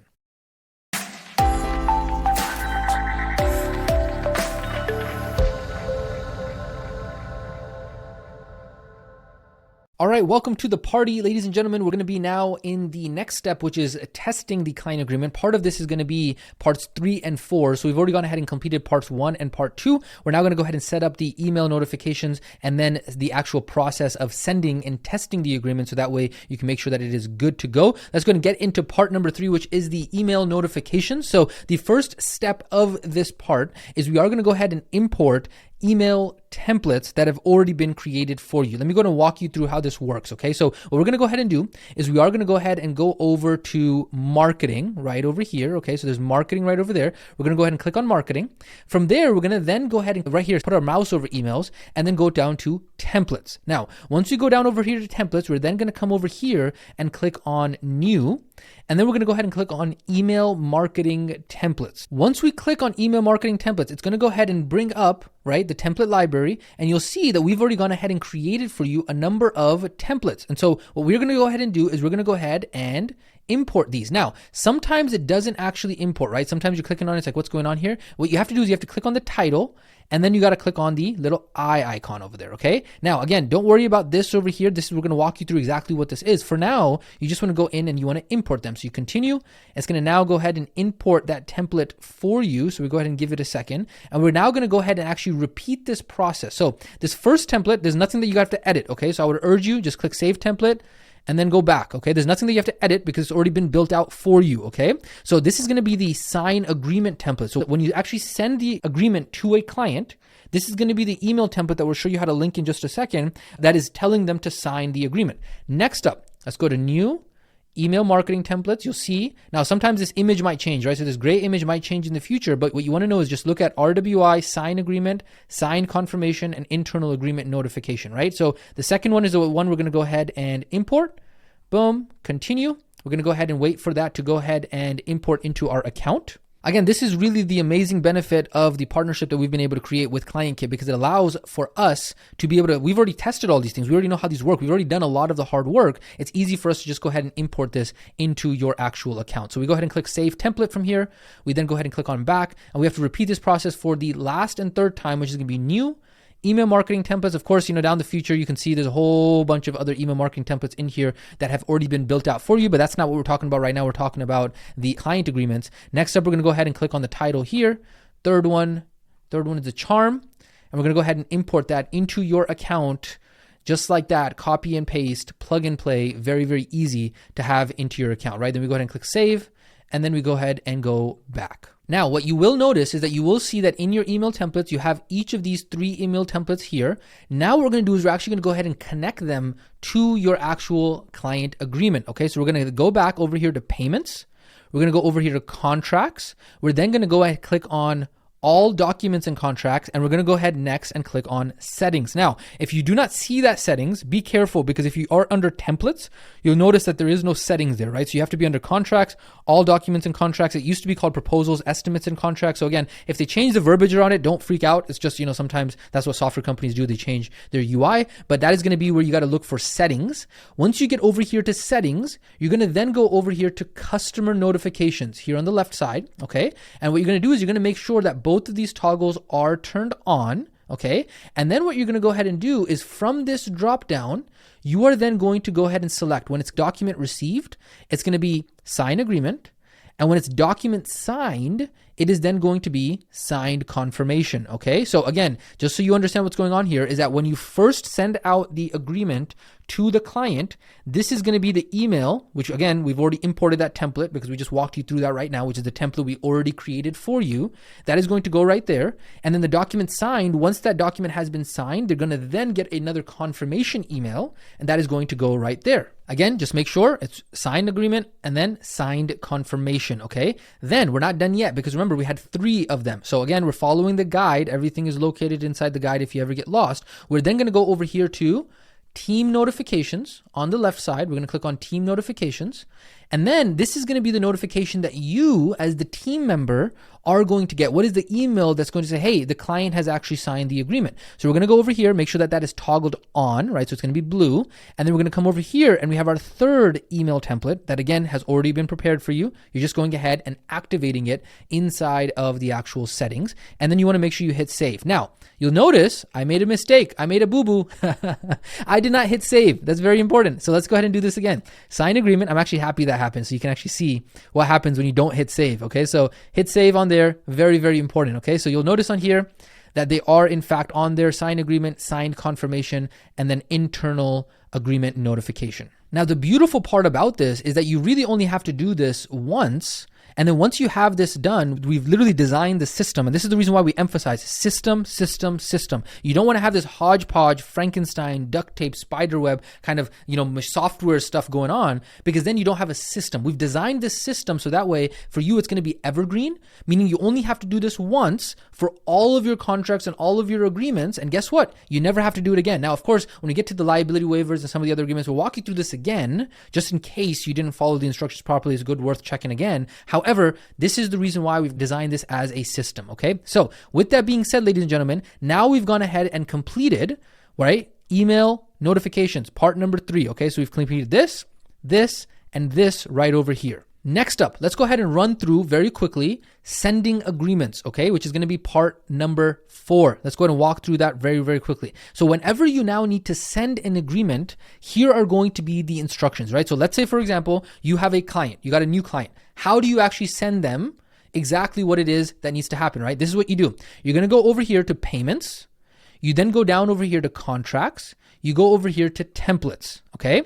And then what you do is you go ahead and you click on these 3 dots. Be very careful. Don't hit delete because that's your template. You're going to come over here and click use template. Now, you could do it that way, or you could actually click into the actual document and then you could click use template here at the top right over here. So in this case, I'm going to just click use template here, and you'll see what it's going to do is going to load for a second, and it's going to actually make a copy of that. So that way it's ready to go. And then it's going to ask me here on the left side, who is the recipient of this? And so that's the reason why you're going to have your actual client in the system. Now, normally they're already going to be in the system, but let me actually show you what this looks like. So let me go back. And just as a heads up, if you don't know this, if you hold Command or Control on your keyboard, and then you hit the back button on the browser, it actually opens up in a new tab. Maybe you knew that, maybe you didn't know that, okay? But the point is that when you go over here to contacts, you have to make sure that whoever you're going to be sending that client agreement to is located here inside of the contacts, okay? Normally they might already be, but if they're not, you can go in and add them as a contact, okay? But normally if they've gone ahead and, text messaged you, they filled out a form, they went on your website, all that stuff, they're already going to be inside of contacts, okay? So let's go back over here. So let's say, for example, I'm going to go ahead and send this contract, this agreement to Elon Musk, okay? Now, I'm going to go ahead and select him as the primary client, okay? And remember how we got to this? We hit use template, right? That's how we got here. Now, you can actually have more than one recipient of the actual agreement. In this case, we're only going to have one. But let's say, for example, Elon Musk and, let's say Jennifer Lopez were, coming in together with this. So that would be together there. But in this case, it's just going to be Elon who's going to be here, okay? Then after that, once you've gone ahead and added a recipient, you're also going to go in and change the name of the agreement. Now, this is the reason why there is a method to the madness. This is the reason why there is a system here, is because this title is specifically designed to make it easy for you to be able to enter in the client's name. Why? Because all you need to do is you just come over here, okay? You just copy Elon's name, okay? And again, I'm just going to do that the hotkey shortcut that I know, which is Command C, okay? So I Command C, or, if you're going to right click and then you copy that way. And then what you do is you just come over here. Let me clear out the red for you. And you just go ahead and select the template, and then you just go ahead and Command V or Control V, paste. Boom, that's it, right? And so when you paste it, now you have Elon Musk, new client agreement, just like that, located right there. So that is the second part that you're going to do. You're going to change the client, you're going to change the agreement name. Next up, what you're then going to do is after that, you're going to come over here to the very top, and you're going to make sure that all of this part right here, right? So where it says the duration, where it says the program deliverables, the program cost, the payment terms, all of that, and also the insert program here, right? So is it personal training, semi-private, hybrid coaching? Is it 12 weeks? Is it 13 weeks, 24 weeks, whatever it might be? This is where you can now come in and actually make changes based off of what it is that you talk to the client about, right? So let's say Elon talked to me, and Elon told me, you know what? I'm going to be signing up with you for private personal training, right? So private personal training. Okay. And he said that he's going to sign up for 12 weeks. And this is what's going to happen. I'm going to have these 4 things: customized exercise plans. Yep. I'm going to make that. So remember, this is how Elon is going to see it. This is how the client's going to see it. So you have to make sure that that is good. Now, Elon is pretty wealthy here. So I'm going to go ahead and charge him $5,800. And then the payment terms, he's going to do $5,800 paid in full, right? Or let's say, for example, he instead was going to be doing, let's say he was going to do hybrid coaching. So he's going to do hybrid coaching, and this was going to be ongoing monthly, okay? And he was going to pay, let's say $400 a month, okay? And then this was going to be paid $400 per month, paid on the first of the month, every single month, right? So then I might just go ahead and have it just like that, okay? And then once we have this, now you can go ahead and save. When you save, it is going to go ahead and get saved as a draft. And of course, if you go back over here to the document and the guide over here, so you'll see we do in the actual guide have some more details around, hey, what is program, what is duration, what is program deliverables, what is total program cost, right? So you can go ahead and look at that in there. I went ahead and gave you a little bit of a demo there. And then what we're going to go ahead and do is we can actually go ahead and click on send. Now, once we hit send, we have two options. We can either send via email, and that'll send him the email, or we can share via link. Okay, so here's another option. We can share via link. And you see when I click on share via link, I can click on generate links. And then what it's going to do is going to generate this link right here. And so then I could go ahead and copy this link. I could go back and I could find Elon Musk. And then I could go ahead and actually text messages him this thing. Boom, just like that. I say, hey, Elon, here's the link. Boom. Or I can, wherever it might be, I can go ahead and send him the link that way, right? And so there it says resend, or I could go ahead and click on view.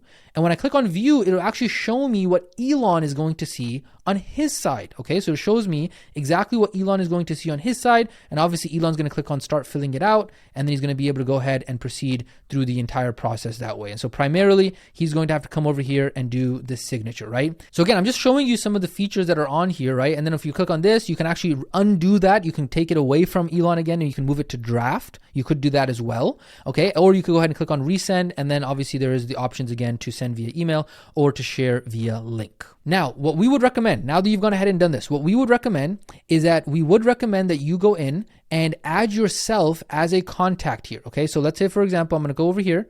I'm going to add a contact. And let's say, for example, my name was John Doe. Okay, I'm going to add myself, john@gmail.com. And I'm going to add my phone number, right? So 415, let's add this number here. Let's see, I got to add a real number here. Okay, so let's do 1, 2, 3, 4. Boom. Okay, cool. And then I'm going to go ahead and hit save. Okay, and so I got John Doe. Let's say that's myself, hypothetically. And then I'm going to go ahead and actually test the entire system by actually sending a copy over to me. Okay, so I'm going to go over here, go over to templates. I'm going to click on this. I'm going to then go ahead and click on use template. I'm going to then go ahead and when it shows me the recipients here on the left side in just a second, I'm then going to go ahead and click on here, John Doe, right? And then I'm going to copy this and I'm going to go ahead and paste my name there. And then from there, I'm just going to go ahead and save. And then I'm going to go ahead and hit send. And then I'm going to go ahead and send it to myself and see what it actually looks like. And then you want to read through the agreement. Does it look good, right? And then also test out, hey, make some changes on here, right? And see if it actually looks good. See if everything works out. It's very important that you test the agreement so that way you can see how it's going to look for your clients. Now, just a quick reminder, we will be helping you set up automations for this. There is something called workflow automations if you are on the Client Kit Pro plan, which you must be because I do not believe that this feature of the actual contracts and agreements is in the starter plan because obviously if you're already using agreements, that's going to be something that is for paid clients. So that means you have paid clients. So that means you are a professional. But anyways, the point being is that you will be able to set up advanced automations down the road. We'll walk you through this, but this was just the foundational pieces of getting the initial pieces in place. Beautiful. So ladies and gentlemen, with that being said, that is now the entire step-by-step process of creating the client agreement, testing the client agreement. We went ahead and walked you through how to edit it in the Google Docs. We walked you through how to actually go ahead and build it inside of Client Kit, how to set up the email notifications, the templates that we've already provided, as well as how to actually send the agreement when the time comes to send the agreement. Ladies and gentlemen, congratulations. By the end of this, you now have your client agreement rocking and rolling. That is a massive achievement. And the biggest thing I want you to remember is that this is a skill. This is something that you're putting in your toolbox as a business owner. So that way you understand and you know whenever for the rest of your life, for the rest of your career, you need a client agreement. Congratulations. You now understand and you now know how to actually create a client agreement for the rest of your business career. Congratulations. So with that being said, we're going to go on and continue with some of the other legal agreements that are on there. We will catch you in the next training section.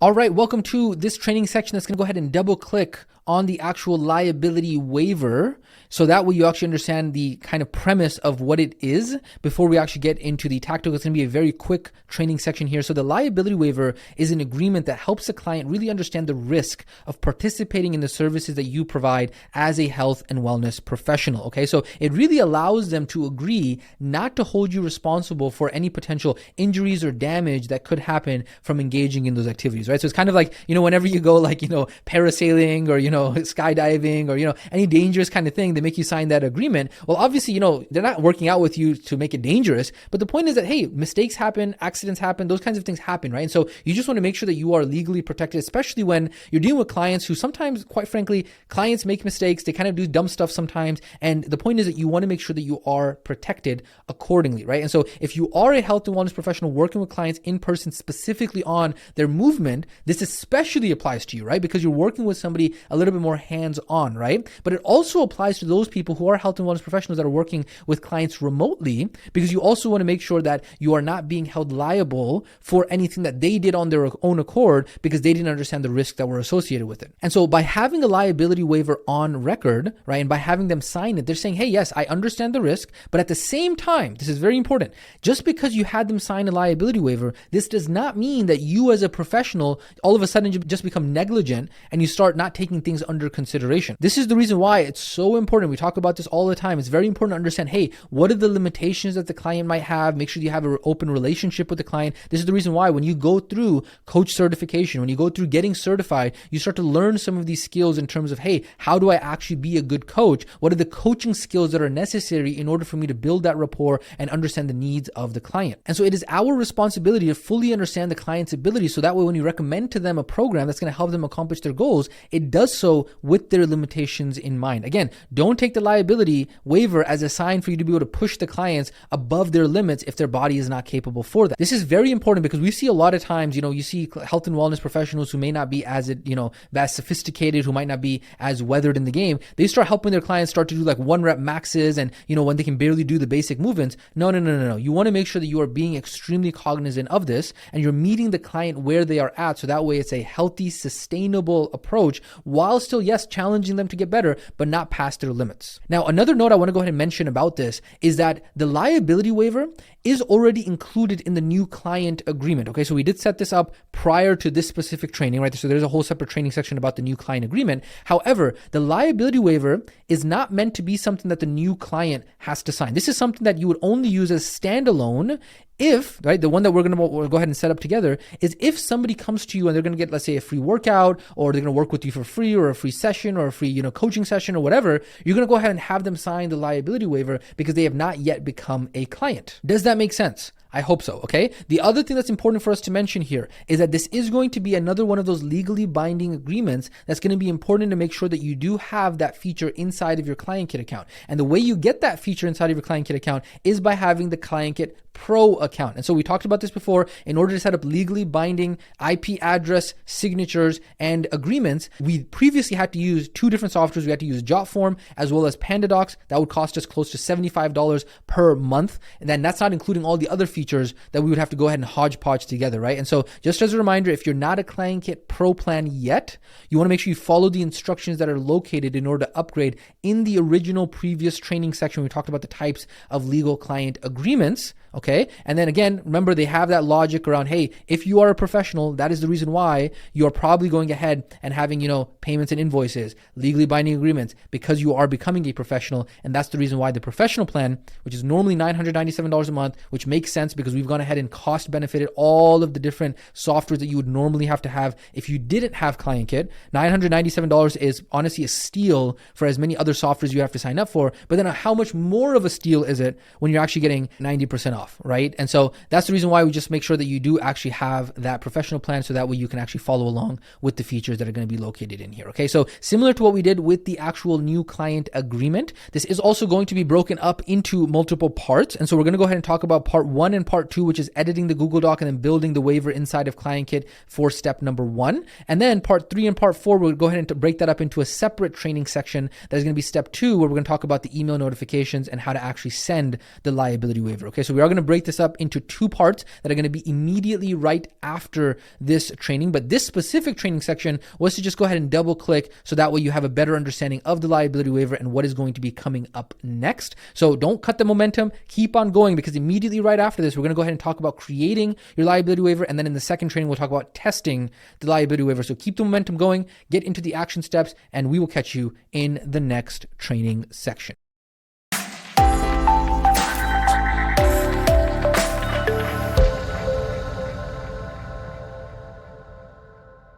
Welcome to the first part of getting your liability waiver created. So similar to what we did for the previous client agreement, this is going to be starting off in a Google Doc. So inside of the description of this training section, there's going to be a link to a Google Doc. So you're going to be able to go ahead and click on it, or you might actually have to go ahead and copy it and then paste it into your browser. Now, once you actually go ahead and do that, like similar to what we did with the new client agreement, this is not going to be an editable template for you out the bat, right? So we've created this for you, so that way it's something that you can copy and make your own, right? So what you're going to do is you are going to go ahead and click on File and then make a copy.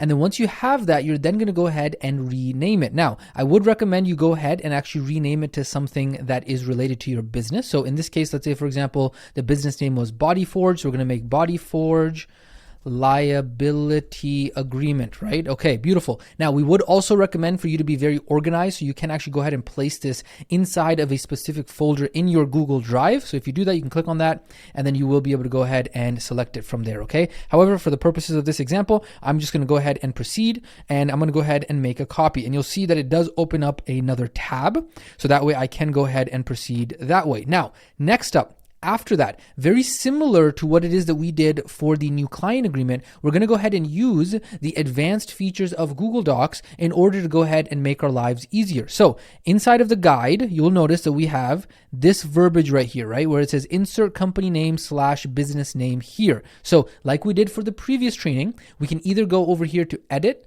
and then we can go to find and replace, or what we can do, I got my virtual keyboard here to show you as well. We can go Command F, so you see I pressed the F letter on there, and then that went ahead and opened up the search that is inside of Google Docs. Now, alternatively, obviously because I'm on a Mac or a Apple computer, if you are on a Windows, you're not going to have a command key, you're going to have a control key. So that's what you would use for that, okay? And then when you're here, you go ahead and click on the More Options button. And then once you have clicked on the More Options button, it's going to go ahead and open up that Find and Replace panel there, right? So again, you can do it through 2 different ways, and we went ahead and showed you that there. Okay, then we have is Find, okay? We're going to go ahead and again, we're going to copy this using our hotkey, Command C or Control C in order to copy, right? So Command and then the letter C, or Control C, and then we're going to go ahead and paste. So in this case, it's going to be Command V, okay? And just like that, as soon as I paste it, right, Command V is the paste hotkey, or right click and paste. But of course, learning the shortcuts is going to be helpful for you long term. And you're going to see that there are in fact 18 different places that we are going to have to go ahead and replace this, okay? So what we're going to go ahead and do, I'm going to move this to the side so you can drag this window around within the actual Google Docs, panel here. And then I can go ahead and replace this, and I can put Body Forge LLC, just like that, okay? And so this is going to be my company name. Obviously for you, you're not going to put Body Forge LLC, you're going to put whatever your company name is. Now you will also notice that we do have the actual bracket there. That's going to be important, so I can actually go ahead and replace it. Now, according to the recommendations that we make in the actual guide, is that we would recommend actually going in and doing it one by one, okay? So you'll see there is the replace all feature. However, you don't want to kind of, because this is a one-time project, right? And it's worth for you to just click replace 18 times to make sure that it's actually getting replaced properly, right? So it's up to you if you wanted to replace or replace all. We are big fans of just doing replace one time, so that way you don't actually make a mistake. Now, of course, the template is there. If you make a mistake, you're not sure, you can always undo it and all of that kind of stuff. However, it's totally up to you how you want to do it, right? So right now, how it's selected is that they have the light green color, and then you have the dark green color. The dark green color is the one that is currently selected. So you'll see, if I go ahead and hit the replace button, you'll see just like that, it went ahead and replaced that dark green color and automatically moved to the next option on there, which is also now a dark green color, right? And so therefore I can come in here and I can replace, and as I'm replacing, I'm reading around the dark green to make sure that, is everything the way that it needs to be, right? And so again, you already know what this liability waiver is for, so I'm not going to read through all of this, but it's important for you to read the verbiage so you can kind of get an idea of exactly what this is talking about. And if there are any changes that you need to make, if you need to reach out to the community in order to get support, there are other students students who are in this program. There are other community members who you will be able to go ahead and reach out to and get help from the community. And if you're somebody who understands like, hey, you already went past this step, you're kind of a little bit more advanced, you're going to get stuck somewhere in the future. So make sure that you actually go out and help people right now, because there's going to be things that you are not good at. Maybe it's going to be sales. Maybe it's going to be people interaction. Maybe it's going to be marketing. Maybe it's going to be local business marketing. Whatever it is, make sure you're also contributing inside of the community. Okay. So I'm going to go ahead and, just for the sake of this, because obviously we're going to just doing this as a training, I'm going to go ahead and replace this a lot faster. So there we go. All of that now has been replaced. Okay. So that is going to be the first part of this. And then the other thing that you want to do is, again, just read it. Very, very important, because what we're going to then do after we've gone ahead and created this and edited this in the Google document, we are then actually going to go to part 2 of this. And again, remember, because you've already done the new client agreement, this is going to be so much faster for you. But now we've completed, cool. That's it. It's as simple as that. We only had the actual business name in this. Unlike the client agreement, there was a little bit more, city and state and support email and all that stuff. That's not in the liability waiver. So now what we do is we go over to part 2, which is going to be building it inside of the ClientKit software. Okay. So what we're going to go ahead and do is, I do have the actual tab open here, right? So I go ahead and click on the tab, and we're going to be over here under payments. Okay. And then we go over here under contracts. And just like we did previously, we are going to make sure that we are here under templates, because we are going to start this off as a template. And you should, if you followed along step by step, have that new client agreement already built out. Okay. That's previously, we've already done that. We're actually creating another one here. So we're going to go new, another template, okay? And then exactly the same way that we had done before, we're going to continue that way with the copy and paste. Now, the name of this one is going to be similar right here. If I copy this, again, remember, copy, I'm going to go ahead and drill this in for anybody who doesn't know this already, right? Command C, copy, and then I go ahead and highlight this. Now, if you want to go ahead and highlight, you do Command letter A, okay? Command letter A will select all, and then Command V will paste. Okay. So that way, without even having to move the mouse, just by shifting a couple keys on the keyboard, Command C, Command A, Command V, boom, just like that. And of course, Control for those of you who are on Windows. Okay. So there we go. We've named it this specific way because it's a part of a system. We've gone ahead and emphasized that over and over again. It's very important that you have a system for running your business, so that way it's much easier. Now, once you have that taken care of, what we're then going to go ahead and do next is similar to what we did previously. We are going to go ahead and hit the plus button. We're going to go ahead and drag the text icon on here. And then if you remember what we did previously, we used to Command A. Command A was actually to go ahead and select everything. And then we backspace, so that way it clears everything out of that. And then all we're going to now go ahead and do is we're going to start to build out the pages from the actual Google document. So the same way that we did before, right now I have all these tabs up here, right? So I have this one, this is the template one. I can go ahead and close this one out, boom. But I'm going to go ahead and open my template, the one that I've already gone ahead and edited. I'm going to break this out, just drag it out here. I'm going to make it into its own separate screen. Now, obviously this is where having more screen real estate helps, because of course right now I'm recording, so I can't use my ginormous screen over here and I can't use my multiple monitors, but it's okay. We're going to go ahead and make the best do of what we got going on here. So I'm going to just go ahead and do that right there. And then just like this, what we're going to go ahead and do is we're going to go ahead and copy and paste, right? So we're here at the first part in the very beginning. We're going to go ahead and scroll down, and we're going to go ahead and copy, okay? And just to go ahead and show you that virtual keyboard once again, copy is going to be Command C. Again, we're using these over and over and over again, eventually become second nature for you, right? Command C or Control C on Windows. When we come over here, I'm going to close this because it's annoying. We're not going to paste, because if you remember what happened previously, it would actually mess up a lot of what we had going on here, right? Now, in this case, it looks like it worked out okay. However, just to be sure, I'm going to go ahead and do paste and match style. Okay, so that way it can kind of paste that way. Now, what we're going to do here is I just want to make sure that everything lines up in the format ways, right? So this top part, it looks like it should be bigger, and I'm going to go ahead and make this a little bit bigger over here. So we're going to go ahead and make this a heading 3. Now it looks like it is centered, so I want to make sure that it is centered as well, okay? And then we have participants, contact name, okay, awesome, and then purpose and explanation of procedure. So this one is going to be bold, underlined. Remember, Command B and then Command U in order to underline, and that is going to be the first page, okay? Now what we're going to do is we're going to go ahead and put the second page. So I'm going to go ahead and do that. Hit this page on there. We're going to go ahead and put the text on there. Now, based off of what I was seeing, sometimes the pasting of the style matches up. So here's another kind of scenario, right? This is only a 2-pager. I'm going to actually give it a shot. I'm not going to do paste and match style. Now, one thing that I am noticing as we do this here, because we do have this error, we'll fix this in just a second, but what I think I am noticing is that you see how we're hitting the end of the PDF page break? And, the way we designed this was so that way it wouldn't do that. So what I'm thinking is that maybe what we can do is we can actually make this a little bit smaller, right? So we can select all of this, And then what I can do is I can come over here and I'm going to go ahead and make it, let's say 14 size, right? And so 14 size, give me the PDF page break there. Let me see if I make it even a little bit smaller. Let's go to a 12. There we go. So that 12 helped a lot. So if I do a 12, I'm going to obviously have to go to the first page and do a 12 here. So let me go ahead and scroll all the way up, highlight as much as I can. Let's go over here and do a 12. So that's not bad, right? So that's not terrible. You know, if I wanted to go a little bit more, if I wanted to maybe make it a 14, I could. But then, you know, it may not look the best because the first page is 14, the second page is 12, right? And so that way, that might not be the best. And you'll see I just did a hotkey there. I don't know if you noticed that, right? So what I just did right now was it was 12. I did a Command Z in order to undo, okay? And then you can actually redo. There's also another hotkey, okay? So there's a bunch of shortcuts. I'm just exposing you to them. You don't have to memorize them. Don't get overwhelmed. Don't get, oh no, you know, what's going on? I got to learn so much. It's okay if you don't know these. It's going to be something you can learn and adopt as you go along here. But in order to redo, so if you remember, what is undo? Undo is Command Z, right? And then if you want to redo is actually Command Shift, right? So Shift is that other key right there. And I just have Command with my thumb, Shift with my pinky, and then I go ahead and with my index finger, I hit Z.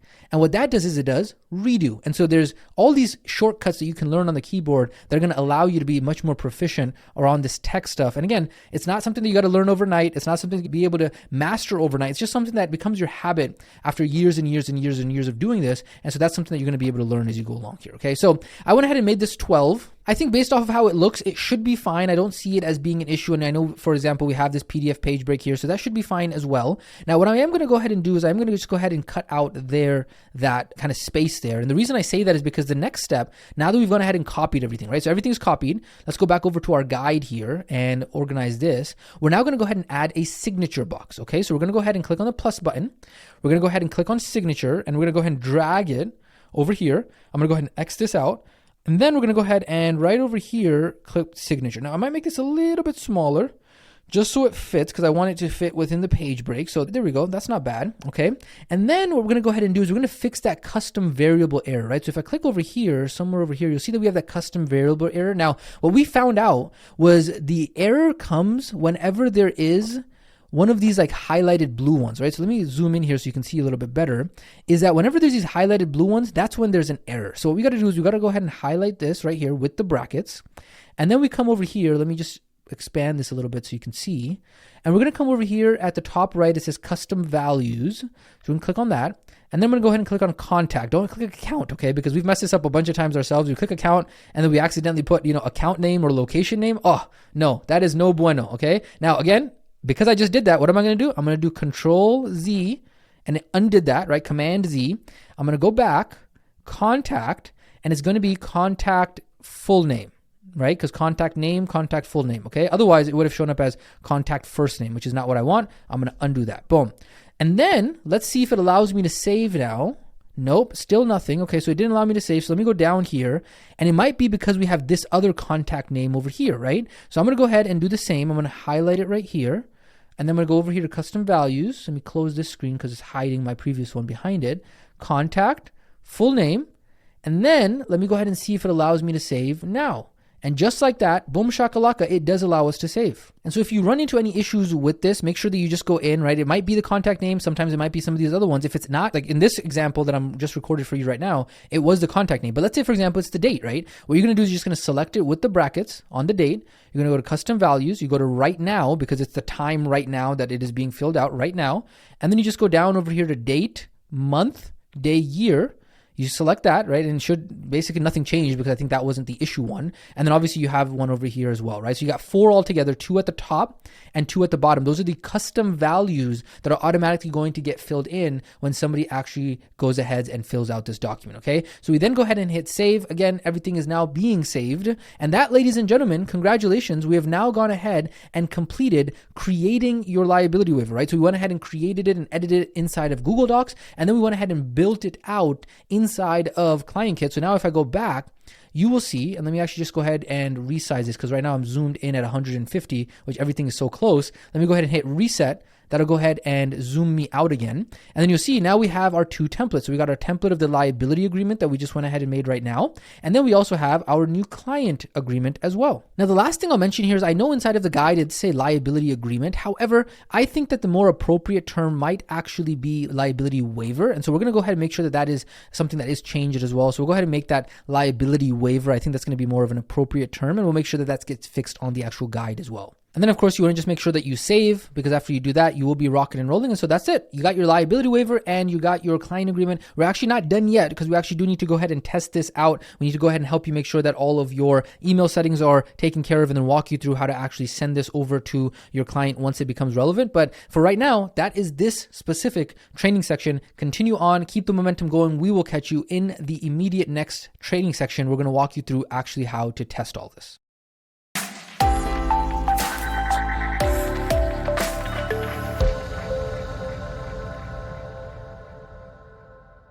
All right, welcome back to the next training section in the legal agreements, which is going to be liability waiver. So inside of the parts that we've completed thus far, we have gone ahead and completed editing the Google document. We also went ahead and built the waiver inside of ClientKit, right? So we have the liability waiver that is right there. And then we are now going to go ahead in this training section and talk about part 3 and on part 4. Okay, so you should already be a pro at this, because we've already gone ahead. If you completed the previous training, inside of the previous training, we actually already went ahead and set up the email notifications. But I'm going to walk you through this one more time so that way you can confirm and check them. So what you're going to do is you're going to go over here to marketing. And then once you are here under marketing, you're then going to go ahead and click on emails templates. And you want to make sure that you do in fact have those specific email templates that we did import previously. Okay, so if you do not have them, make sure you go ahead and follow the instructions from the new client agreement. That's going to be very important. In that specific training, we talk about how to import the actual templates that we have already created for you, so that way you don't have to do the work there. It's going to be email marketing, and then you have these 3 templates that we have created for you. Okay, after you've gone ahead and done that, what you're going to do is you're going to go back over to payments. You're going to go over to contracts, all documents and contracts. You're going to go over to settings. You're going to make sure that here under customer notifications, the very first one, make sure that the toggle is turned on. And then the first one says sign agreement. And the second one says signed confirmation. Okay. And the toggle is turned on there. And then you finally have team notifications. And you want to make sure that the third template that we have created for you is the template that the actual software ClientKit is going to be using. And we say this all the time. The ClientKit is just a tool, right? They are not informing you on the strategy, right? That's the reason why we create these templates, we create these training videos for you, so that way you're able to follow along on the actual strategy of what you're actually going to do here, right? So that's the reason why you're going to be using the template that we provide, rather than having to make one from scratch, and make sure that toggle is turned on. So that, ladies and gentlemen, is going to be email notifications. Pretty easy, because of the fact that we already did this setup. And that's exactly the reason why we're saying that, hey, once you've gone ahead and followed an actual system, it's an evergreen system. This is the reason why you don't have to redo it for all of your legal agreements, right? Later on, if you have some other sort of legal agreement, when you create other legal agreements, guess what? It's already done for you. That's why it's a seamless system. Okay. So that is going to be part number 3, which is email notifications. That's the one we've just gone ahead and completed right over here. We're now going to go ahead and talk about actually sending the liability waiver. Okay. So let me walk you through how this is going to look. Okay. So we're going to be here under payments. We're going to be here under templates. What we're going to go ahead and do is we're going to walk you through how are you going to send the liability waiver to a client in order to actually go ahead and use it. So what you're going to do is you can either use these dots right here, click on the 3 dots and use template, okay? Or you can click into the waiver and then use template from here, right? However, because the first time around I did do the internal use template, right now I'm actually going to try the external one. So let's do use template. That is going to actually go ahead and open up. Now, I want to make this clear if we didn't make it clear in the main training already. This liability waiver is already included in the actual client agreement. And so it's not like you have to get them to sign 2 of them, okay? What ends up happening here is that usually the liability waiver is going to be used for people who are not yet clients, okay? So that's the reason why you have the liability waiver. And in this case, let's say, for example, I'm going to go ahead and send this over to, again, let's do Elon Musk again, okay? So let's say Elon Musk hadn't yet become a client. He hadn't yet signed the client agreement. And so that's the reason why I'm going to send him a liability waiver, because he's going to do, let's say, a free workout or something like that, okay? And so what I'm going to do is I'm going to go ahead and select his name. I'm going to do Command C in order to copy, right? I got my hotkey shortcut there. I'm going to go ahead and select over here. and then I'm going to go ahead and paste right over here. Boom, just like that. And then that's it. Unlike the actual client agreement where there was actually verbiage that you had to change, right? Because there was some stuff that you had to change, like the terms, the payments, and all that kind of stuff. For the actual liability waiver, it's just a template. That's all it is, right? And all of this other information, participant's name and date right now and all that kind of stuff, that's automatically going to get filled. Now, over here, you'll see this looks like a little bit funky. So what I'm going to do is I'm going to test this out. I'm going to hit save. I'm then going to go ahead and hit send, share via link, generate links. Okay, so I got my link over here, so I can obviously go ahead and just send that out. And again, if you don't know, you can hold Control or Command and then hit backspace to open up another tab going backwards. And then obviously I could go over and send this over to, Elon as a text message or whatever, right? However, what I want to do is I want to see what this funkiness over here is. So I'm going to go over here to view, and this is the reason why you test. Okay, so you're looking over here. It looks like if I zoom in, it looks like it did go ahead and accurately fill in the participant's name. Remember, that is a automation. That is something that's going on behind the scenes as a custom value. It filled in the date as well, which is awesome. Okay, then I scroll down and I want to see, oh, look at this. This is all jacked up. No bueno, right? And so what this means, this is the reason why you test, is that this means that I'm going to have to go back, and let me actually go ahead and move this to draft. Okay, so I'm going to move this back to draft. I'm going to go back. Actually, let me save real quick. Let me save the draft, okay? And actually, you know what we're going to do? Let's go ahead and see if I can just delete this. Can I delete this? Yes, I can. So I'm going to delete this one, and we're going to start from scratch. And what we're going to do is we're going to go back to the template. And I'm so happy this is happening actually inside of the actual training video, because then you can see how to actually troubleshoot these things, right? So I'm going to go back. I'm going to go over here to templates. And I'm going to go over to our liability waiver template. And it looks like the formatting on this just isn't good enough, right? Because it's a little bit funky. So what I'm going to do here is I'm going to try and move this around a little bit. Okay, so just like that, I'm going to move this around and see if it looks okay like that. Okay, so I'm going to save, and then we're going to do the same thing. We're going to use template, and then once the template is starting to load, we're going to go ahead and let me zoom out a little bit so I can focus again here. So we're going to go back over here to Elon Musk. Okay, and then let me scroll down. It looks a little bit funky still. Let me go ahead and save. Let me go ahead and let me preview over here. Actually, instead of sending it to him, let me just do a preview and see. It looks like over here, the reason is because the signature is actually overlapping with the actual participant's name, right? And so this is why the reason the formatting needs to be fixed up here, right? So that's the reason why we check. So again, what I'm going to do is I'm going to go ahead and trash this one here. Now be careful, because right here I can check. This is actually even though it says template, this is the one that I have made as a duplicate to the template. So that's the reason why I feel comfortable to delete this, and I'm not actually going to be deleting the template that I have, right? So once I hit delete, I'm going to go back over to templates. Just be careful with that. Liability waiver. Here's one more thing I'm going to try. What I'm going to do is I'm actually going to go ahead and I'm going to move the signature on the same line as, let me close this out here. I'm going to move the signature on the same line, right? So that way it goes participant's name, and I'm actually going to move the date to the second line. Okay, so I'm going to move the date to the second line. And what we'll do is we'll go ahead and edit the actual, the document, the Google Doc for you, just so that way it's taken care of for you ahead of time. So this might not even be an issue for you by the time you go through this, but I just want to show you it's good for you to understand how to kind of troubleshoot this, so that way you're aware of how all this works, right? So I want to go ahead and put, let's say, participant signature here. So I move the date down here, and I'm going to hit save, and let's go zoom out a little bit here and use template. And let's go ahead and try this out one more time, okay? So what we're going to do is it's going to ask us who's the contact. Let's do Elon Musk. And just so I don't get confused and accidentally delete my template, I'm going to make sure I change the name of this, so that way I know that it's Elon Musk's. I'm going to hit save. Then I hit preview. And when I scroll down, hopefully, right? So this is working over here, the custom values. Let's scroll down here. And boom, just like that. So it looks like right here on top of the signature field, there was kind of like a, the name of the person. And that's the reason why it was overlapping with this name of the person. And so now that we've reformatted it, you'll see it actually works. So participant name, the date, and then we also have the signature field. And now it's not overlapping because we've actually gone ahead and moved it. Okay, so that, ladies and gentlemen, is how you troubleshoot these things if you ever actually need to do so. Now, what you want to do here as you're going through this is the one that we did for Elon Musk, right? So sure, I can keep this, I can delete it. It's up to me, right? So just because I want to be clean, I'm just going to go ahead and delete this one. And what I'm going to do is I'm going to go ahead and add myself into the actual system and test this out with myself, right? So I'm going to go over here, templates, and let's say, for example, that my name was John Doe, okay? So I'm going to go ahead, and if I am in my own ClientKit account, which I should be, if you haven't gone ahead, you want to make sure that you are adding yourself as a contact inside of your CRM, so that way you can actually test things with yourself. And then let's say, for example, I go John Doe, and then I'm going to go ahead and change. Remember, do this, okay? This is very important right here. So that way you always know what's a template versus what has been actually duplicated for a specific client.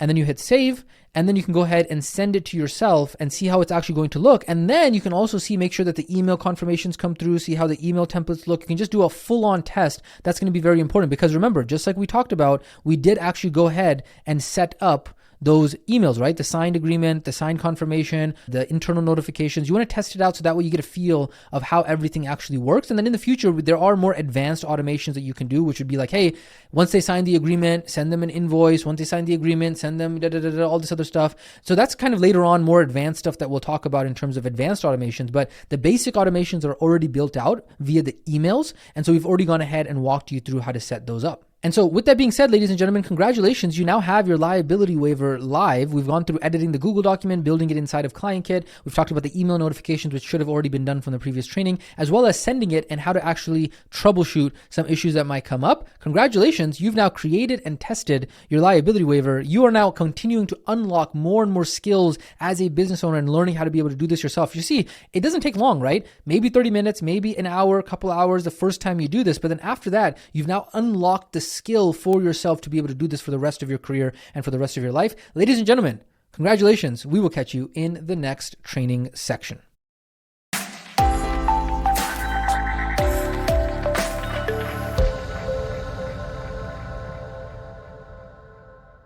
All right, welcome to this training section where we're going to be talking about the PAR-Q form and explaining the PAR-Q form before we actually get into the tactical of actually creating, setting up, editing, and then testing your PAR-Q form. So the very first question is, hey, we talked about a little bit about it before, but what is the PAR-Q form? So the PAR-Q form stands for Physical Activity Readiness Questionnaire. Now, what it is, it's a self-screening tool that a client completes before engaging in a physical activity. Okay, so self-screening means that it's questions that they ask. Essentially, they're reflecting on it, right? And then once they actually do it, we have some automations that go ahead and tell them, hey, because you answered yes to these questions, you are not going to be fit for this. Or because you answered no to these questions, you are going to be a fit for this. So for us as professionals, it helps us identify any health issues that could take place before we actually have them do physical activity that might potentially be a risk for them. And so the form is made up of a number of yes or no questions about the client's medical history, the current health status, any symptoms that they might have during exercises. And the last thing that you want to have, right? Trust us on this because we've been in the industry for a long time. We've done this many times. The last thing you want to do is you want to find out that your client passed out during a physical activity when they were in a session with you. It's honestly one of the worst things that can ever happen because when they're in a session with you, they're trusting you, right? You are kind of taking care of them throughout that process. And so it kind of feels like it was an abandonment or a loss of trust, or kind of like you violated the trust that was built when you didn't actually take care of them. So you just want to do your best to make sure that they do not have any medical history, kind of health issues before you actually work with them. And so that way, once you actually do the PAR-Q before you work with them, it allows you to actually adjust their plan accordingly, because then you can actually have that communication around some of the issues that they might have around their conditions, right? And so let's say, for example, you have a client who has CHD, coronary heart disease, right? And they, let's say, for example, have a severe blockage in their arteries. Well, you got to know that before you just throw them into like some crazy HIIT training and then their heart can't handle that intensity. And then all of a sudden they're having a heart attack on your floor, right? That's not a good thing. And so it's very important for you to have that information ahead of time. So the PAR-Q allows you to prepare ahead of time instead of what you might focus on. So you can actually then focus on ahead of time and say, you know what, instead we're going to focus on, nutrition coaching, and then we're going to do walking instead of doing maybe strength training or HIIT training or etc. Right? And now the other thing that's very important to understand is that the PAR-Q form, it's exactly what it sounds like. It's a self-screening tool, okay? It is not a legally binding agreement, kind of like how the previous ones were, right? So when we talk about the new client agreement, we talk about the liability waiver, those are more legally binding agreements. However, the PAR-Q form is much easier to set up because it's more of just a information kind of getting form, right? It's not really a legally binding form. And so that way, even inside of the actual app, inside of the business platform, we're going to be using a different feature, which is a surveys and forms feature. So that way, it's not going to be legally binding agreement, okay? And so that way it's going to be a little bit easier to set up as well, okay? So now you got a little bit of an understanding of what the PAR-Q form is. What we're going to now go ahead and do is in the next couple training sections,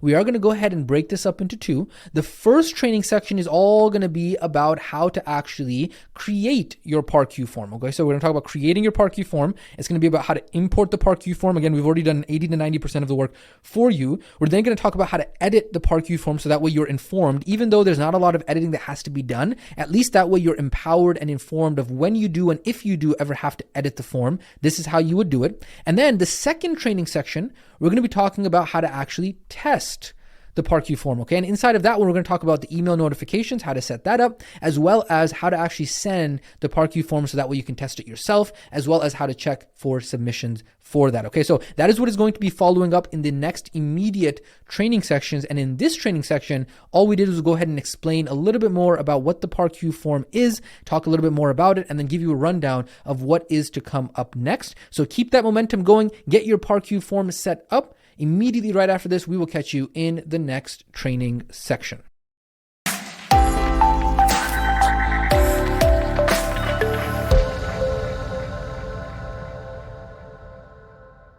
All right, welcome to this training section that we're going to be walking you through how to actually create your PARQ form. And it is going to be made up of two different parts that we are going to be talking about inside of this training section. So we are going to talk about how to import the PARQ form. Again, we've already gone ahead and done 80 to 90% of the work for you. So it's going to be very much easy for you to go ahead and import this into your ClientKit account. So you do not have to build it out from scratch. And then we will go ahead and talk about how to edit it as well. Okay, so in order to go ahead and actually import the PARQ form, we do have these step-by-step instructions inside of the guide. And of course, I am going to go ahead and walk you through them as well. So we are going to go ahead and open up your ClientKit account. From there, we are going to go ahead and go over to Sites over on the left side. And then what we're going to go ahead and do is we are going to go ahead and click from there on Forms. Okay, and from there, we're going to click on Forms Builder. So again, you're going to see at the top, you have Forms, and then you saw that drop down that was Forms Builder right over there. Now, it depends on, you might have some forms in here, you may not. Definitely if you've gone ahead and gone through setting up your website, you will have the main website contact form. You might not have these. That's perfectly fine. This is just a demo account that we go ahead and use to be able to go ahead and show some of this stuff. So obviously it's okay if you don't have those other forms on there. Now, you will also notice that the PARQ form is different than the liability waiver, as well as it is different than the new client agreement. And the reason for that is because, as we explained inside the guide, is that the PARQ form is not a legally binding agreement, right? It's just really there for general information collection purposes only, right? So it's just a general collection form. And so for that reason, we are able to go ahead and use the forms, and sometimes we can even use the surveys column on here. And so yeah, we will get a signature from the actual client, but it's not like it has to be a legally binding signature, right? So that's the reason why, if you remember when we were setting up the new client agreement, or we were setting up the liability waiver, or some of these other legally binding agreements, that's the reason why we had to use contracts, proposals, agreements. All that stuff was a different section underneath payments that we went ahead and walked you through over there. Okay, so how do you actually go ahead and import the template that we have already gone ahead and created for you? So all you're going to go ahead and do is you are going to go ahead and click on Add Form over here on the right side, and then you're going to go ahead and click on Choose from Template. Okay, and so from there, what you're going to see is that we do in fact have right there the RWI members template. Okay, and of course there are many other form templates available for you in here, but again, right now we're primarily focusing on getting you rocking and rolling, and we don't want to get you lost in a bunch of, hey, tech tutorials on this form and this template and that. No. Right now we're keeping you focused, laser focused on the result, and that's the reason why we do have these templates here. Okay, so once you're there, you can go ahead and click on it, but if it doesn't click on immediately, you can click on the title and then click on the little eye icon on there, and then all you do is you click on Continue from there, and then just like that, boom shakalaka, copy and paste, it is going to go ahead and pull up into your account. Now, from here, you can just go ahead and click on Save, and then if you'd like, what you can do is you can just go ahead and start editing it right over here, right? So that is part number one, which was going ahead and importing the PARQ form. You see how easy that is? Look at this. We've already gone ahead and created for you the questions, all of the custom fields, the custom values, the automations, the conditional logic, all of that is already created for you with the click of a button. How cool is that, right? Now, here's the thing. What we want to do now is talk to you about part two, which is actually editing the PARQ form. Okay, so let's go ahead and talk about that, because it is going to be important for you to be at least familiar with this. So the very first thing that we would recommend that you do is you do come up over here, and instead of it being RWI template, we would recommend you go ahead and either leave it PARQ form. If you want to go ahead and change it to PARQ form with the name of your company. So in this case, let's say, for example, we're using Bodyforge Fitness. You can go ahead and do that if you'd like to do that. Now, every time you make a change, remember, you do want to make sure that you do save. That's going to be very important, okay? So in the guide, you see on here, we do recommend going ahead and changing the name, okay? Now, the next part I want to walk you through here is going to be the thank you page, okay? So let me walk you through how this PARQ form actually works, okay? So we do have the intro on here. They are going to put their full name, the email address, and their phone number, okay? And then we have a number of questions that we have seen based off of our own training, based off of things that we have seen in the industry, based off of things we've seen in the market, around what are the traditional questions that you're going to ask for the purposes of a PARQ in regards to asking the client, right? So they're going to respond yes or no to these questions. And then over here, they have I, the undersign, and then they got their signature here, okay? So what happens here is that if they respond yes to these questions, right? So, hey, has your doctor ever said you have a heart condition? Yes. Do you feel pain in your chest? Yes. In the past month, when you were doing yes, yes, yes. So if they say yes to all these questions, that probably means that they are not fit to be able to actually do the physical activity that you're going to recommend for them to do. And so what happens here, and let me actually kind of show you this, okay? So let's say, for example, they go through and they do yes. If they do a yes, right, on all of these, then what's going to happen, it's going to take them over to what is called a thank you page, okay?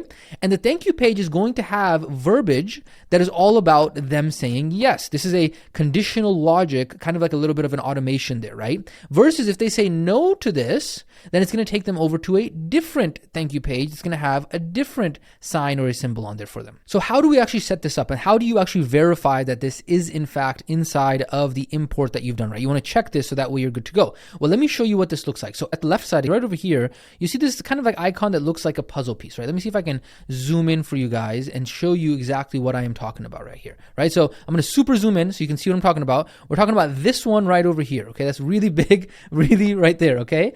And so let me zoom back out just so that way it's not like super in our faces here, okay? And what we're going to do is we're going to click on that.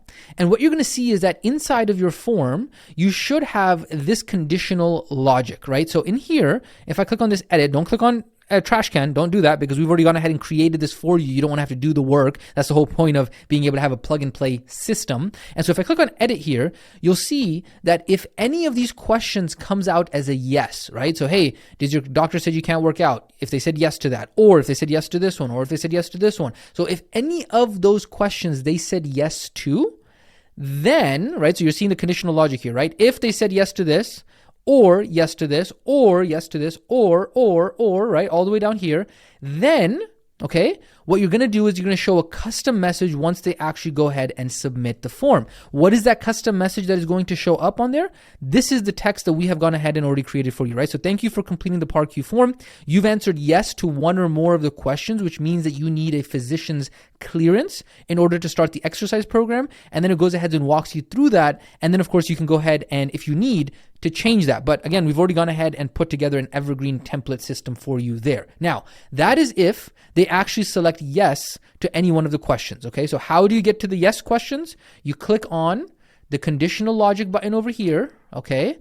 And then from the conditional logic button, you then have, you have a bunch of other conditional logics that are, things that you can mess around with other forms. But for this form right here, you have this one conditional logic that is built inside of it, okay? That's for the yes. What about for the no?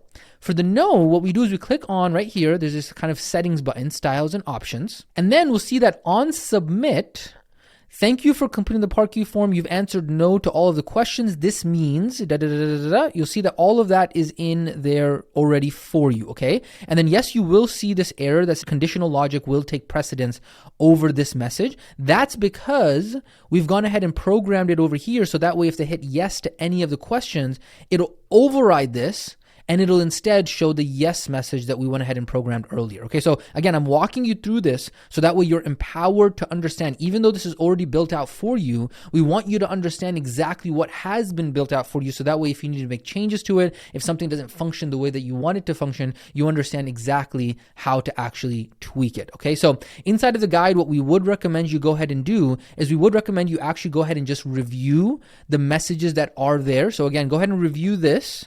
And then you can also go ahead and review what's inside of there. Now, you can also test the form, and we'll get to that in the second part, right? When we actually talk about how do you test and send it to yourself and all that stuff. But for right now, I just want to show you it is over here, and then I'll show you how you can test it in the upcoming training section as well, okay? So that, ladies and gentlemen, is the first part of this editing of the form, which is the thank you page and the conditional logic.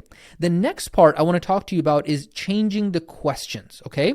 So again, we've already gone ahead and done the work for you here to go ahead and ask the major questions that are going to be important to ask the client. However, it is important for you to make sure that all of the information about how you would run a PAR-Q, or maybe how you've been trained to run a PAR-Q, or maybe based off of what is up to date later on in the future, right? Or maybe there's some other questions that are relevant to your specific training style. You might need to actually edit these questions, or you might need to add some of these questions. Okay, so I'm going to walk you through those two kind of scenarios individually. So let's first talk about how you would add a question, and then we'll talk about how you would edit a question, because they're two different things inside of the actual business platform. So let's say you were going to go ahead and actually add a question. So what it is that inside of the actual business platform, they don't call it questions. What they do is, because obviously this is a PAR-Q form, that's the reason why we're calling it a question. But sometimes for a form, you might not necessarily have a question. You might need some sort of information from them, right? And so instead, what they do is a question. Another word for question is just custom field. Okay, so just remember that custom field.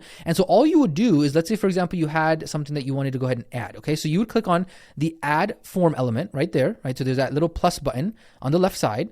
And then once you have that, what you're going to do is you're going to click on custom fields, right? Remember, I told you, remember, it's not questions, it's custom fields. And then from there, it's going to show us all of the different questions that we have, which are custom fields. And I'll show you where you can start to edit these in the second part of this. But let's say, for example, there was another question that we wanted to add here, right? Let's say we want to add a number 8.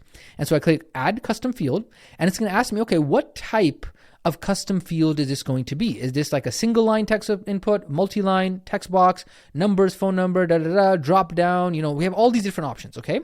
So in this case, I'm going to do a radio select. And just so you know, a radio select is when it ends up being like a circle, right? So I'm going to go ahead and I'm going to do a radio select. And so for the name, which is the actual field name over here, which is going to be the actual question, right? So I'm going to go ahead and let's put 8, right? Because I want to kind of make it numbered. You don't have to make it numbered. I'm just kind of putting it on here. And let's just make up a random question. I don't know. I'm just thinking off the top of my head. Let's just say, do you have diabetes? Okay, just a random question there. Now, object, you don't have to worry about this. This will just determine, hey, where do you want this information saved on the contact record? You can just make it on the contact group. This was if you had any folders for your custom values or custom fields. Again, that would go over there. You don't have to worry about that right now. And then the options, this is going to be where you would put either yes, and then I can click add an option, and then I can put no, right? So those would be the two radio buttons that would show up for the radio select. And then from there, of course, there are additional preferences. You know, these are kind of advanced preferences, but I'm going to ignore those. We're going to go ahead and click on save. And then it does tell me I have to put it into a group. So I'm going to go ahead and put this underneath additional information, because I don't want this to be, it's not really contact information. It's not really general information. Additional information should be fine there. And then I'm going to click on save. And then you'll see if I scroll up or down somewhere over here, there it is right there. So right here, I now have, do you have diabetes? And so I can actually go ahead and drag this, and you'll see just like that, I have now gone ahead and added a question to my PAR-Q form. How cool is that, right? And so that's the first part that I wanted to walk you through in terms of how do you actually add a custom field when you are inside of the actual form or survey editor. Okay, so that's what we went ahead and walked you through right now. Now, the second question would be, hey, but wait a second, you know, maybe I didn't want to ask if you have diabetes. I wanted to ask, you know what, do you have high blood sugar? Well, here's the problem. You can't actually go ahead and change that from here, right? So it's kind of like, okay, well, you know, I can maybe move these around on here. I can't really do anything on here, right? So how do I actually change the text for that? So in order to do that, what we're going to have to do is we're going to have to go to the settings of your account. Let me walk you through this. Again, don't get overwhelmed. Stick with me here. You're going to learn this. The first time you do this, you'll be like, oh man, that was a lot to remember. But then the more you do it, you're going to go ahead and become habitual with it. Okay, so what we're going to do here is I'm going to save this real quick, okay? And I don't want to lose this. So what I want to do is I want to open this up in another tab. How am I going to do that? I can go ahead and either right click on my mouse on the tab, and I can click duplicate, and that'll open up another tab there, okay? Or what I can do is I can hold the command or the control button on my keyboard, and I can actually go ahead and click on the backspace, on the actual back button of the browser. You see, so that'll open up another tab right there, right? So either way, we're going to go ahead, and what we're going to do is we're going to get back over here. And so I could have done that over here as well. I could just click back on this other tab. So I'm preserving the actual form that I'm editing over here, okay? And then what we're going to do is we're going to go ahead and go over to settings, And then we're going to go over to custom fields. Now, don't get this confused because I confuse it all the time. There's custom values, which we're not talking about right now. And then there are custom fields, okay? So custom fields are the fields that a contact record or a person inside of your CRM can actually have filled for them, okay? And so here is going to be, if I scroll down, and let me actually zoom out just a little bit because we're zoomed in a little bit too much. Here is going to be all of those questions, right? So you see we have multiple pages of different questions on here. So there's a lot of different pages that you might have, but what we're focusing on right now is specifically, you see how we have these over here? These are the questions that are inside of our form. Now, I don't like to search it by, clicking on the pages. Instead, what I'm going to do is I'm just going to go ahead and search, over here with the search box, and I'm going to type in diabetes, right? And there we go. That's the question that I had on there. And from here, what I can go ahead and do is I can click on this button right there. I can click on bulk actions and I can click on edit.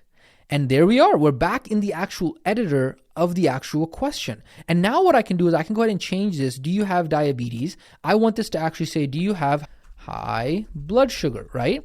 And then I can go ahead and click on save. All right. And then what I'm going to do is I'm going to come back over to my form, right? So remember, I just went over ahead and went back over to the other tab that we had saved before. I'm going to then go ahead and refresh this page. Now, of course, make sure you had saved, right? Because that's very important. If you refresh, you're going to lose your results there. Now, what you can notice, if I scroll down here, my question 8 still says, do you have diabetes? And this is because the question actually has to get removed. Then I go back to the plus button. Then I go to custom fields. Then I scroll down. And there is my question now, right there. Do you have high blood sugar? That's the one that I edited in the other tab, right? So all I had to do was delete the old question that was there, deleted that, hit the plus button. I went over to custom fields, and then I have the new edited question that is right over there, right? So I don't have another option that says, do you have diabetes? It's only, do you have high blood sugar? And then all I got to do is I just drag this right over there. And now I have the updated version of that. And so you could do this for any of the questions that are on here, right? So let's say, for example, this one says, do you lose your balance because of dizziness? Let's say, hypothetically, you wanted to put, do you lose your balance because of laziness? I don't know. I'm just making something up here. Okay. So before I click out of here, I'm going to click save. And I'm going to go back to the actual tab because remember, I have this open already, right? So what I'm going to do is, again, I'm under settings. I'm under custom fields. I'm going to go ahead and put dizziness. Dizziness has 2 Z's in it. There we go. And then you'll see this is actually a duplicate. You don't have to worry about this one over here, but this is the one we're actually talking about, right? The number with the number 4. So again, you probably are not going to have duplicates, but this is the reason because this is a test account. But anyways, we're going to go ahead and bulk actions over here. And then we say, you know what? Do you lose balance because of laziness? Okay. So we go ahead and put laziness over here, laziness. Okay. Then we hit save. We go back over to our form. We hit refresh. Okay. And then remember that was, I believe, question number 4. Was, do you lose balance because of dizziness, right? Now, I could leave this one here for a second. I don't want to mess it up, but I'm going to go to custom fields and I'm going to go over to 4 and I'm going to go ahead and just drag this and it should show up somewhere. Okay, so wait a second. Maybe it didn't drag over here, right? So let's go ahead and drag this right over here. Now, it's not showing up. And the reason why it's not showing up is because I think it knows that we already have this 4 that's over here. It's kind of like seeing as a duplicate, right? So we're going to go ahead and actually X this one out. And I am going to go ahead and, are you sure you want to delete this? Yes. Okay. And then what we're going to go ahead and do is I'm going to go ahead and drag this right over here. And you'll see that it actually shows that do you want to because of laziness. Now, did you see that error box that showed up? The reason that error box showed up is because it warned us that there is conditional logic that has actually been edited now. And so now what we got to do is we actually might have to go over here and you'll see we have 1, 2, 3, 5, 6, 7. So what we got to do is we now actually have to go in and add an additional layer of what it is that we're talking about. And so what we got to do here is we got to add another OR field, right? Because now we've jacked up our entire conditional logic. And so again, I know this is a little bit of a lengthier tutorial, but I want you to be equipped of understanding, okay, how do I edit each part of this, right? So again, you might not have to do this. I'm just walking you through this. If you have to do this, this is what it would look like. In terms of what you have to do, there's honestly not a lot because in terms of editing it, you just got to make sure that your conditional logic is good. And then if you want to go ahead and kind of, change the questions, you can do that. But this is the reason why I'm walking you through this. So, or, and then if question number 4 is equal to yes, or if question number 8 is equal to yes, right? So now I've gone ahead and programmed 2 additional, because we edited this one and we edited this one, I had to then add it into the conditional logic on there, okay? And then I can go ahead and hit save. and then we are good to go back to what we had before. I hope that makes sense. I hope I did not lose you. I know this was a little bit lengthier, but I just wanted to walk you through this a little bit more advanced, a little bit more technical, but I wanted you to be familiar with it. So I hope I went ahead and explained it in a way that was easy to understand. Okay, so we did now talk about the custom fields. I talked to you about how to actually add a custom field as well as how to edit custom fields inside of the settings of your actual account. The last thing I'm going to go ahead and talk to you about is changing the style. Okay, so if I go ahead and click backspace on this, you'll see that at the top right, there's this kind of settings button here, right? And so if I click on this settings button, there's a number of settings that you can actually go in and change here. Now, I wouldn't recommend messing things up if you don't know what you're doing, but I just want you to explore this. You can kind of just look at it. Don't click a bunch of stuff and then mess everything up and then have to restart. Of course, if you have the template there, you can always just delete this and start over. However, I just want you to be familiar with understanding, hey, I can mess with the layout. There's a form style, there's padding, there's field style, there's, all sorts of stuff, labels, short labels, placeholders, custom CSS, background images, header images, themes. They also have pre-built themes in here as well. Let me see if I can zoom in so you can see a little bit better. They got some themes in here, right? Which is awesome. They got then options, right? So this is where that form was, that option in terms of the thank you, the thank you page for the no, okay? Background colors, all bunch of sorts of stuff on here that is available, that is additional advanced settings that I just want you at least to be aware of, the styling, the themes, and the options that is available here, okay? So ladies and gentlemen, that is really the run through and the walkthrough of how to edit the PARQ form. We went ahead and talked about editing the name, the thank you page, the yes and no, as well as changing the questions and then changing the style as well. Whatever you do, make sure that you keep on saving that. Whenever that orange dot, that orange kind of circle comes up, it means that you have changes that have not been saved. So you want to make sure that if you make any changes, you do end up saving those changes because you don't want to lose them. But with that being said, now you are basically a pro when it comes to the actual form builder inside of ClientKit. This has been this specific training on creating the PARQ form. Up next, we're going to talk about how to actually program the email notifications for the PARQ form, how to send the PARQ form, how to test it on yourself, how to see the submissions, as well as how to make sure that the test is working for the yes and no pages. So we'll go ahead and talk about that in the next training section. So with that being said, without further ado, keep that momentum going. We will catch you in the next training section.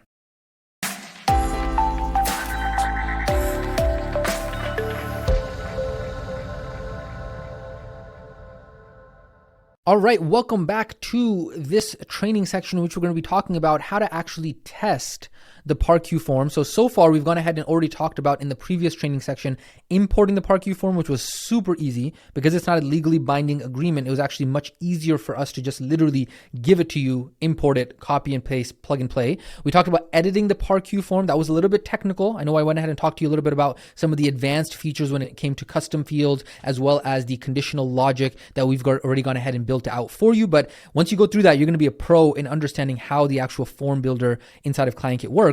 And then inside of this training, we're now going to go ahead and talk about setting up email notifications for when somebody fills out the form, as well as how to actually send the PARQ form, which is going to be important so you can actually test it yourself as well. Okay, so let's go and talk about email notifications. The very first thing we're going to go ahead and do is, if you don't already have it open, you want to make sure that you do have your PARQ form open. So we're going to go over to sites, we're going to go over to forms, and then there's going to be a drop down that says form builder. We're going to click on form builder, and then you should, if you've gone ahead and followed along from the previous training, you should already have the PARQ form inside of your account with the changes that we went ahead and recommend, or maybe just some of the edits that you should go ahead and review, right? So once you go ahead and actually open up your PARQ form, what's going to happen is that for the sake of email notifications, you're going to notice, let me zoom in here so you can see, you're going to notice that there is this bell icon here on the left side, okay? And so what we're going to do, let me zoom out again so that way you don't kind of get too zoomed in here, is we're going to click on this bell icon.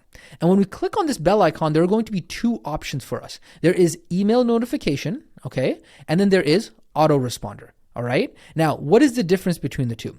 Email notification is an email, a notification that you or your team members or anybody who has access to the actual ClientKit account, right? The person who made the form, that is a notification for yourself. And then an autoresponder is exactly what it sounds like. It's an automatic response that is an automated email that goes out to the person who submits the form. So that way they get an email with a copy of the information that they actually submitted. Now, because of the fact that this is just a general information information form, it's not as important for us to actually send an autoresponder. Now, can you? Of course, if you want to do that, if you want to set it up for yourself, if you find that your clients are like, hey, I want to get a copy of the PARQ form, sure, you can go ahead and send them their own responses, okay? But usually it's much more important to have an autoresponder, especially like if you remember for the new client agreement, those legally binding agreements, it's very important that they get a copy of their response for their own records because it is something that is a super important kind of legally binding agreement on there, right? However, what you do want to do is you do want a email notification for yourself.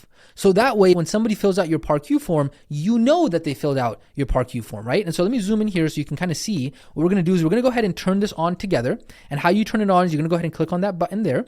And then the subject line, this is now going to go ahead and give you 3 kind of prompts here, right? So first one is going to be, hey, what do you want the subject line to be of the email that we send you? And so in this case, you can go ahead and leave it PARQ form, Body Forge Fitness, whatever the name of the form is probably going to be the subject line. You can leave it like that if you want, or sometimes what I like to do is I put new submission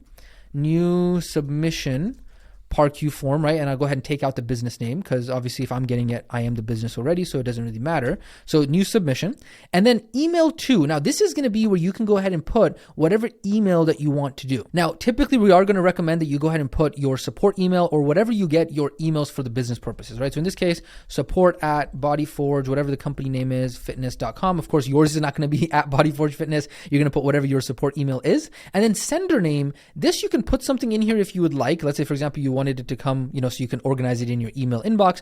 Or if you do leave it blank, it is automatically going to go ahead and fill in what your client kit name is. So in this case, I'm just going to go ahead and leave it blank and I'm going to go ahead and hit save. Okay. Now you can go ahead and verify this one more time by clicking on the bell icon, make sure everything is on there. And then most importantly, you want to make sure that right there, you hit save at the top right. Very important. Just because you hit save over here does not mean that it saved the entire form, right? So you want to hit save so that way it saves right over there. Very important. Okay. So that, ladies and gentlemen, is when we talk about part 3, email notifications. You'll see how simple and easy that was, right? It was literally just as simple as boom. There was no email templates you had to download. There was no kind of like giving them their own information back, all of that stuff. Super, super easy. And that's what you're going to notice here when we talk about forms and surveys, right? Let me actually kind of go back over here so I can show you what we're talking about. Is if I go over here to sites, and then if I go ahead and zoom out just a second here, you'll see that we have forms and we have surveys.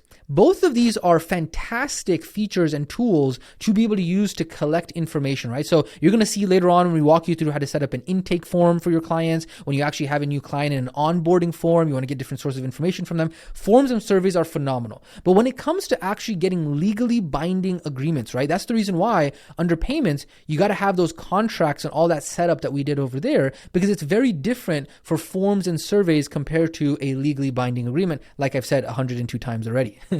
But you get the point here. Okay, so that's email notifications, part number 3. What I'm now going to go ahead and next talk to you about, so we've talked about part 3, we're going to talk about sending the PARQ form. Okay, so how do you actually get the link to send either to yourself or to your clients? What you do is you're going to go ahead and click, let me zoom in so you can see, you're going to go ahead and click on integrate right over here, okay? And when you click on integrate, okay, right here, it's going to go ahead and give you the option, right? So it says, hey, how do you want this to show up when you embed? Well, we're not embedding this, so you don't have to worry about the embed, okay? And then all of these settings over here, this is, again, if you're embedding the form, you can have the form open up in different kind of, different ways when somebody goes through this. We're not doing this, right? All we right now care about, not even the embed code. We don't care about embedding this on our website right now.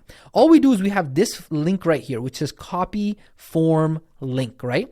All we do is we click on that, and you'll see it says copy to clipboard. And then just like that, it's literally so easy. All we can do now, you can just go over here. Let's say we go to contacts. And then from there, it's very easy. We can just go say, cool, hey, Elon, I got you your, boom, just like that. Command Shift V or Command V, right? You just paste it right there. That's the shortcut key, right? And then just like that, you have it. Now, you could also go ahead and click on Open Form Link.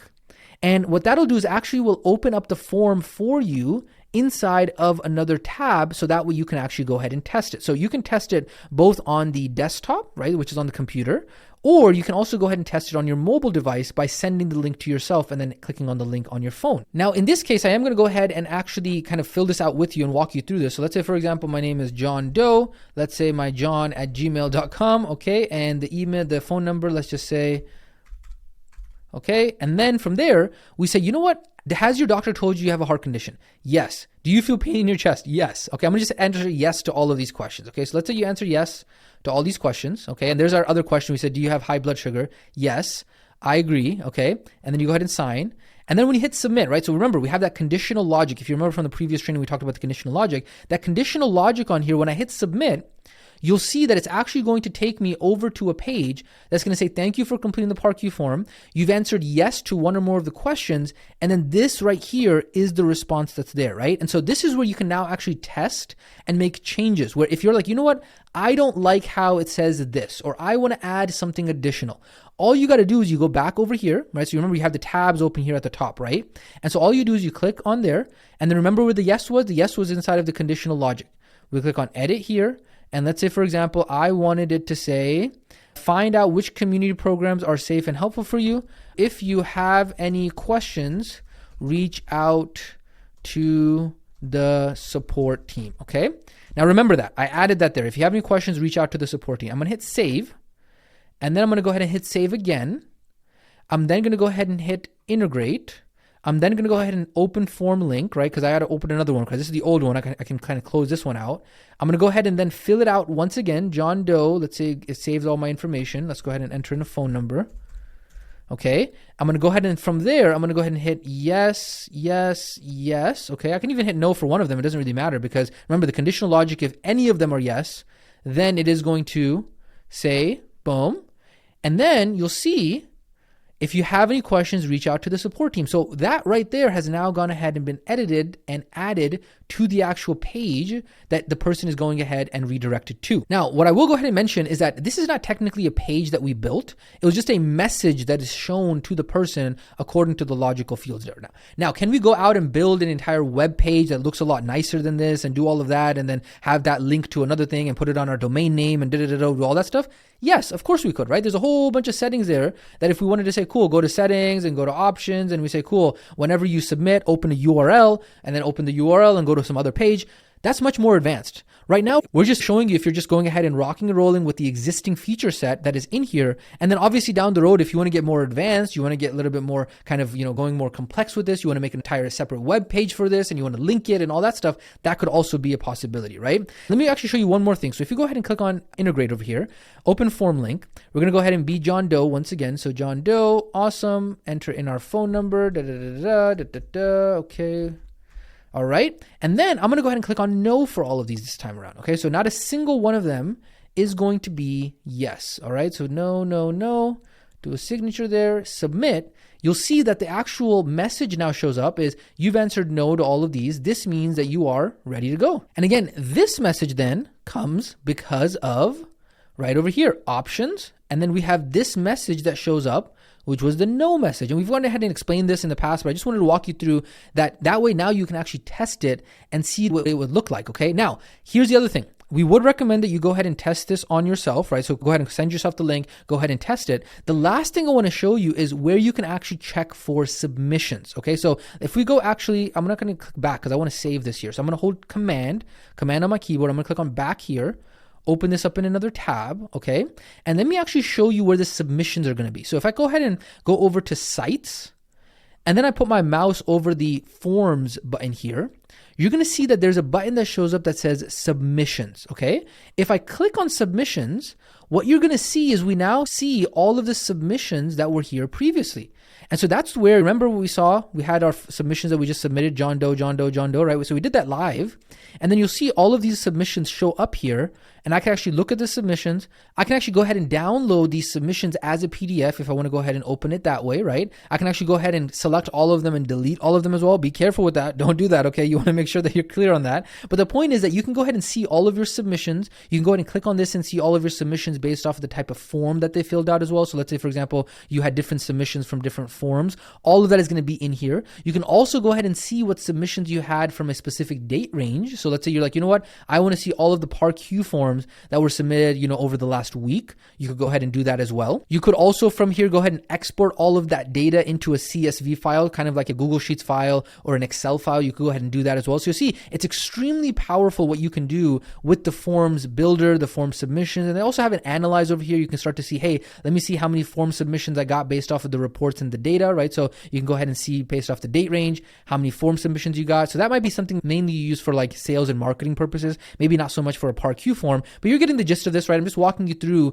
where you can actually see, okay, I tested this on myself. I used the integrate button. I was able to go ahead and test this both in the desktop and in the mobile. And then we also went ahead and walked you through how to actually check for the submissions and what that would look like also. Finally, the last thing I'm going to go ahead and mention to you is that you can also go ahead and see this information on the PAR-Q side of things inside the actual contact record. So if I go to contacts, and then I go over here to, let's say I find John Doe, right? So John Doe was the person that was filling out that PAR-Q form. And then here on the left side, you're going to see right here where it has their contact information, all of their information that is related to their PAR-Q is showing inside of their contact record as well. How cool is that, right? And so it's very, very easy for you. Of course, you could always collapse this if you wanted to have more space. You could pretty much very easily say, okay, you know what? Open up John Doe and show me, hey, what answers did he have for his PAR-Q? And so I'm just opening the doors in your mind. You might not use this for the PAR-Q, but for other forms, for other submissions, for other custom fields that you might have that are specific information for a specific contact or for a specific client or for a specific lead or for a specific prospect, all that information is housed within the contact record, right? And then of course, over here, you'll see, and we're going to go through this in the future, you'll be able to learn, hey, you can see all of their activity, you can see all the tasks, you can see all the notes that you might have for this. It's a very, very powerful and robust CRM system. And this is the reason why we went ahead and said many, many times, it's important for you to acknowledge that a system is what you need. You don't need a hodgepodge, random Frankenstein spiderweb monster of a bunch of different softwares that you just kind of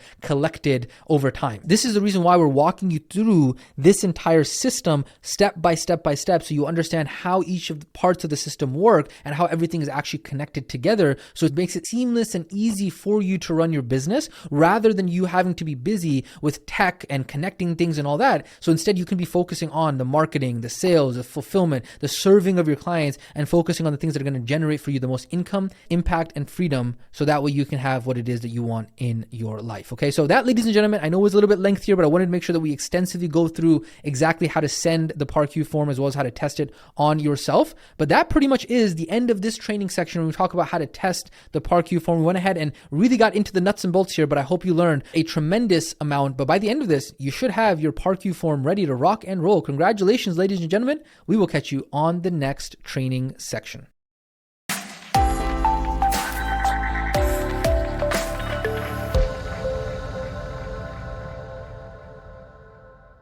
Welcome to this training section where we are going to be talking about insurance. Now, insurance is an important part of business. It's important to kind of understand at least, hey, when am I going to need insurance? How is it important? All that kind of stuff. And so sometimes some members of the community, sometimes people in the program ask, hey, do I need insurance of any kind? And the answer to that question, which you may not necessarily exactly want to hear, is it depends. Okay. And so I want to go ahead and make clear from the very beginning of this is that there is a training disclaimer here. Okay. So we are holding companies, any of our DBAs, we are not, and the point of this entire program is to not provide tax, legal, or accounting advice, right? So even when we talk about the corporations, we're not providing accounting advice. We're not providing legal advice. We're not providing tax advice. We're not providing insurance advice. We are not tax, legal, or accounting professionals. All of what we're doing is we're just providing you general information knowledge. So that way you're more empowered and equipped around, hey, what are the questions that I should be asking? How should I be thinking about this, right? And of course, that's also the reason why we have an amazing community, because we're going to have people in the community who are specialized in this, who are professionals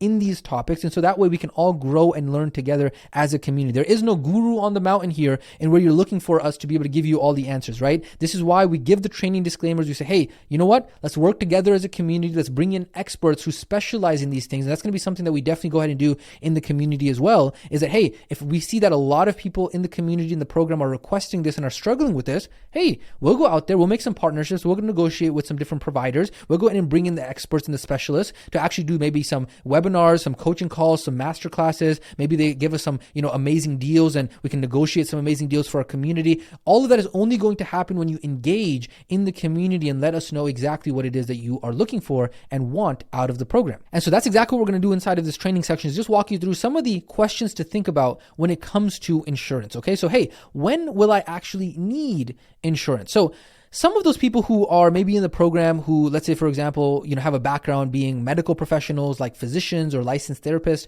right? And then they're adding wellness or, training or this kind of stuff on top of what they are already offering, right? What happens is that they will probably be familiar with this entire idea of insurance, right? Especially medical professionals is malpractice insurance and those kinds of things. And so what ends up happening is that this topic of insurance is a huge element when it comes to something called scope of practice. Scope of practice means, hey, inside of what it is that I am registered or certified to be able to do, am I going ahead and sticking within my scope of practice? Or is the way that I may be recommending it, let's say, for example, you're like, you know what, I'm going to prescribe this. And even using the word prescribe might be out of your scope of practice if you're maybe not a medical professional, right? And so you got to make sure that you're preserving your scope of practice and you're protecting that. And so when it comes to insurance, especially for most health and wellness professionals, the guidelines that the industry gives, it's very clear here. It's just like, hey, if you're sticking to general education, right? And all you're doing is you're helping your students. Sometimes you call them students, sometimes you call them clients. If you're helping your clients or your students just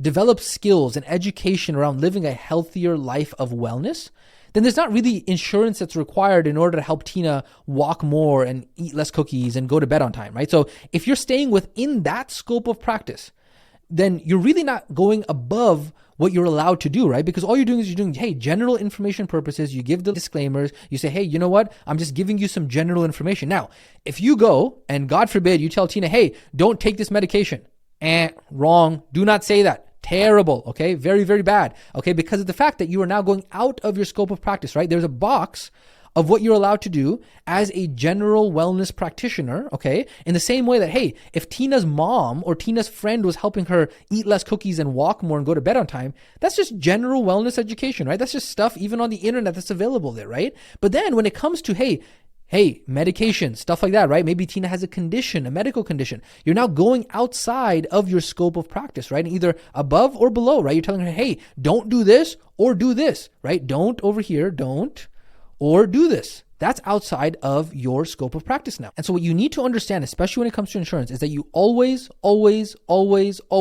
very important, make sure that you tell your clients to consult with their medical professionals before making any changes that are outside of the scope of common sense. This is very important. And here's the thing. If you're not sure, and this is where you got to develop that skill. It's okay if you're not sure, right? You don't have to always have all the answers. If you're not sure, do not make things up, right? Just tell them like, hey, I'm not sure about this. I'm going to check in on this and I'll get back to you, right? And so as long as you're sticking within your scope of practice, then guess what? You're going to be good to go. And again, remember, this only applies if you're doing, let's say, for example, like virtual education, like you're just providing general knowledge, like this kind of stuff, right? So in that case, sure, insurance is not going to be a requirement for general education programs, especially for those who are planning on doing, like I said, remote health coaching. Now, again, I'm going to go ahead and put the caveat there. I'm going to go ahead and put the asterisk here, right? The disclaimer here. The way that we have understood it is the way that we have been recommended, the way that somebody has told us is that there is no insurance that is required for that, okay? However, if you feel that maybe that isn't correct, if you feel that this needs to be checked up on, again, we're just giving you general knowledge, right? So even we're practicing what we preach here,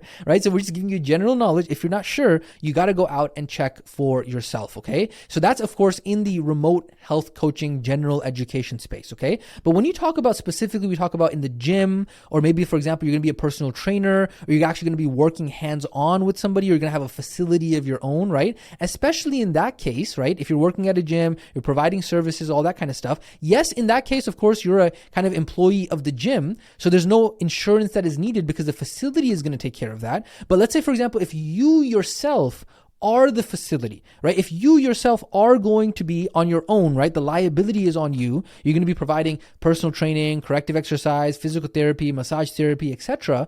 Then yes, having insurance is recommended and even required depending on the state by state laws. There's a lot of legality around this. Of course, there's no one size fits all, right? So that's the reason why you got to understand, and this is what we're doing, is we're providing you the questions, the scenarios, the thought process to work yourself through, so that way you can actually just open your mind up and, hey, trust me, nowadays, with AI, with Google, with trying to find professionals out there, there is no question that you cannot get answered if you actually go out and look for the answers and consult with the right people and the right services, okay? So you can find the answer, but there is no one size fits all for every situation or every single state or every single city. It doesn't work like that. And so in the same way, let's say, for example, you are renting out a facility.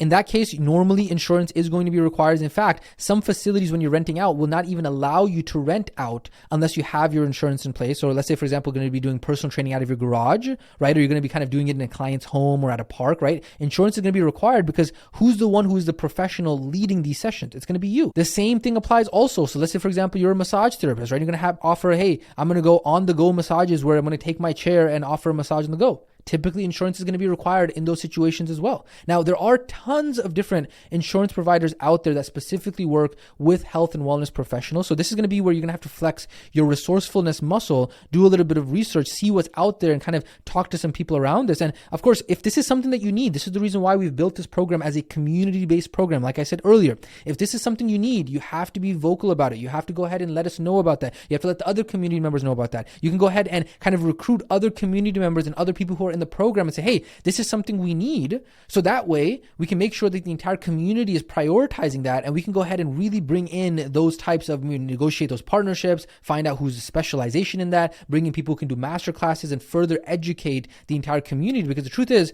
there's no guru on the mountain. We're all learning together throughout this entire process, and we're just sharing with you what has worked for us. And guess what? We're going to learn even more from the community. We're going to just continue to learn from everybody else and then just package up exactly what the best approaches and best methods are, so that we can go ahead and share it with the rest of the community as well, so that we can go ahead and actually decentralize and get the best learnings out to everyone. And so that's exactly what is said here at the end part of this guide as well. If you're unsure, reach out to the community for the support. And if you are sure, let's say, for example, you have gone through this process, don't just hold the knowledge to yourself. Come on. Like, if you go through this process, let's say you talk to somebody, you learn something, go ahead and drop it in the community. Go ahead and share that, because I promise you there's going to be other people who are going to have the answers to the challenges that you are going to have in the future, and they're going to learn stuff. And if we don't create an entire culture of sharing as you learn it, then it's not going to be something that you're going to be able to benefit from, and other people are not going to be able to benefit from either. So make sure you go ahead and share that. That is the importance of the community. So ladies and gentlemen, this has been this training section about insurance. Again, just a primer. We're purposefully leaving it open-ended here, so that way there is a little bit of crowdsourcing going on in terms of, hey, if you go out and learn stuff, if you go out and figure something out, if you go and talk to somebody,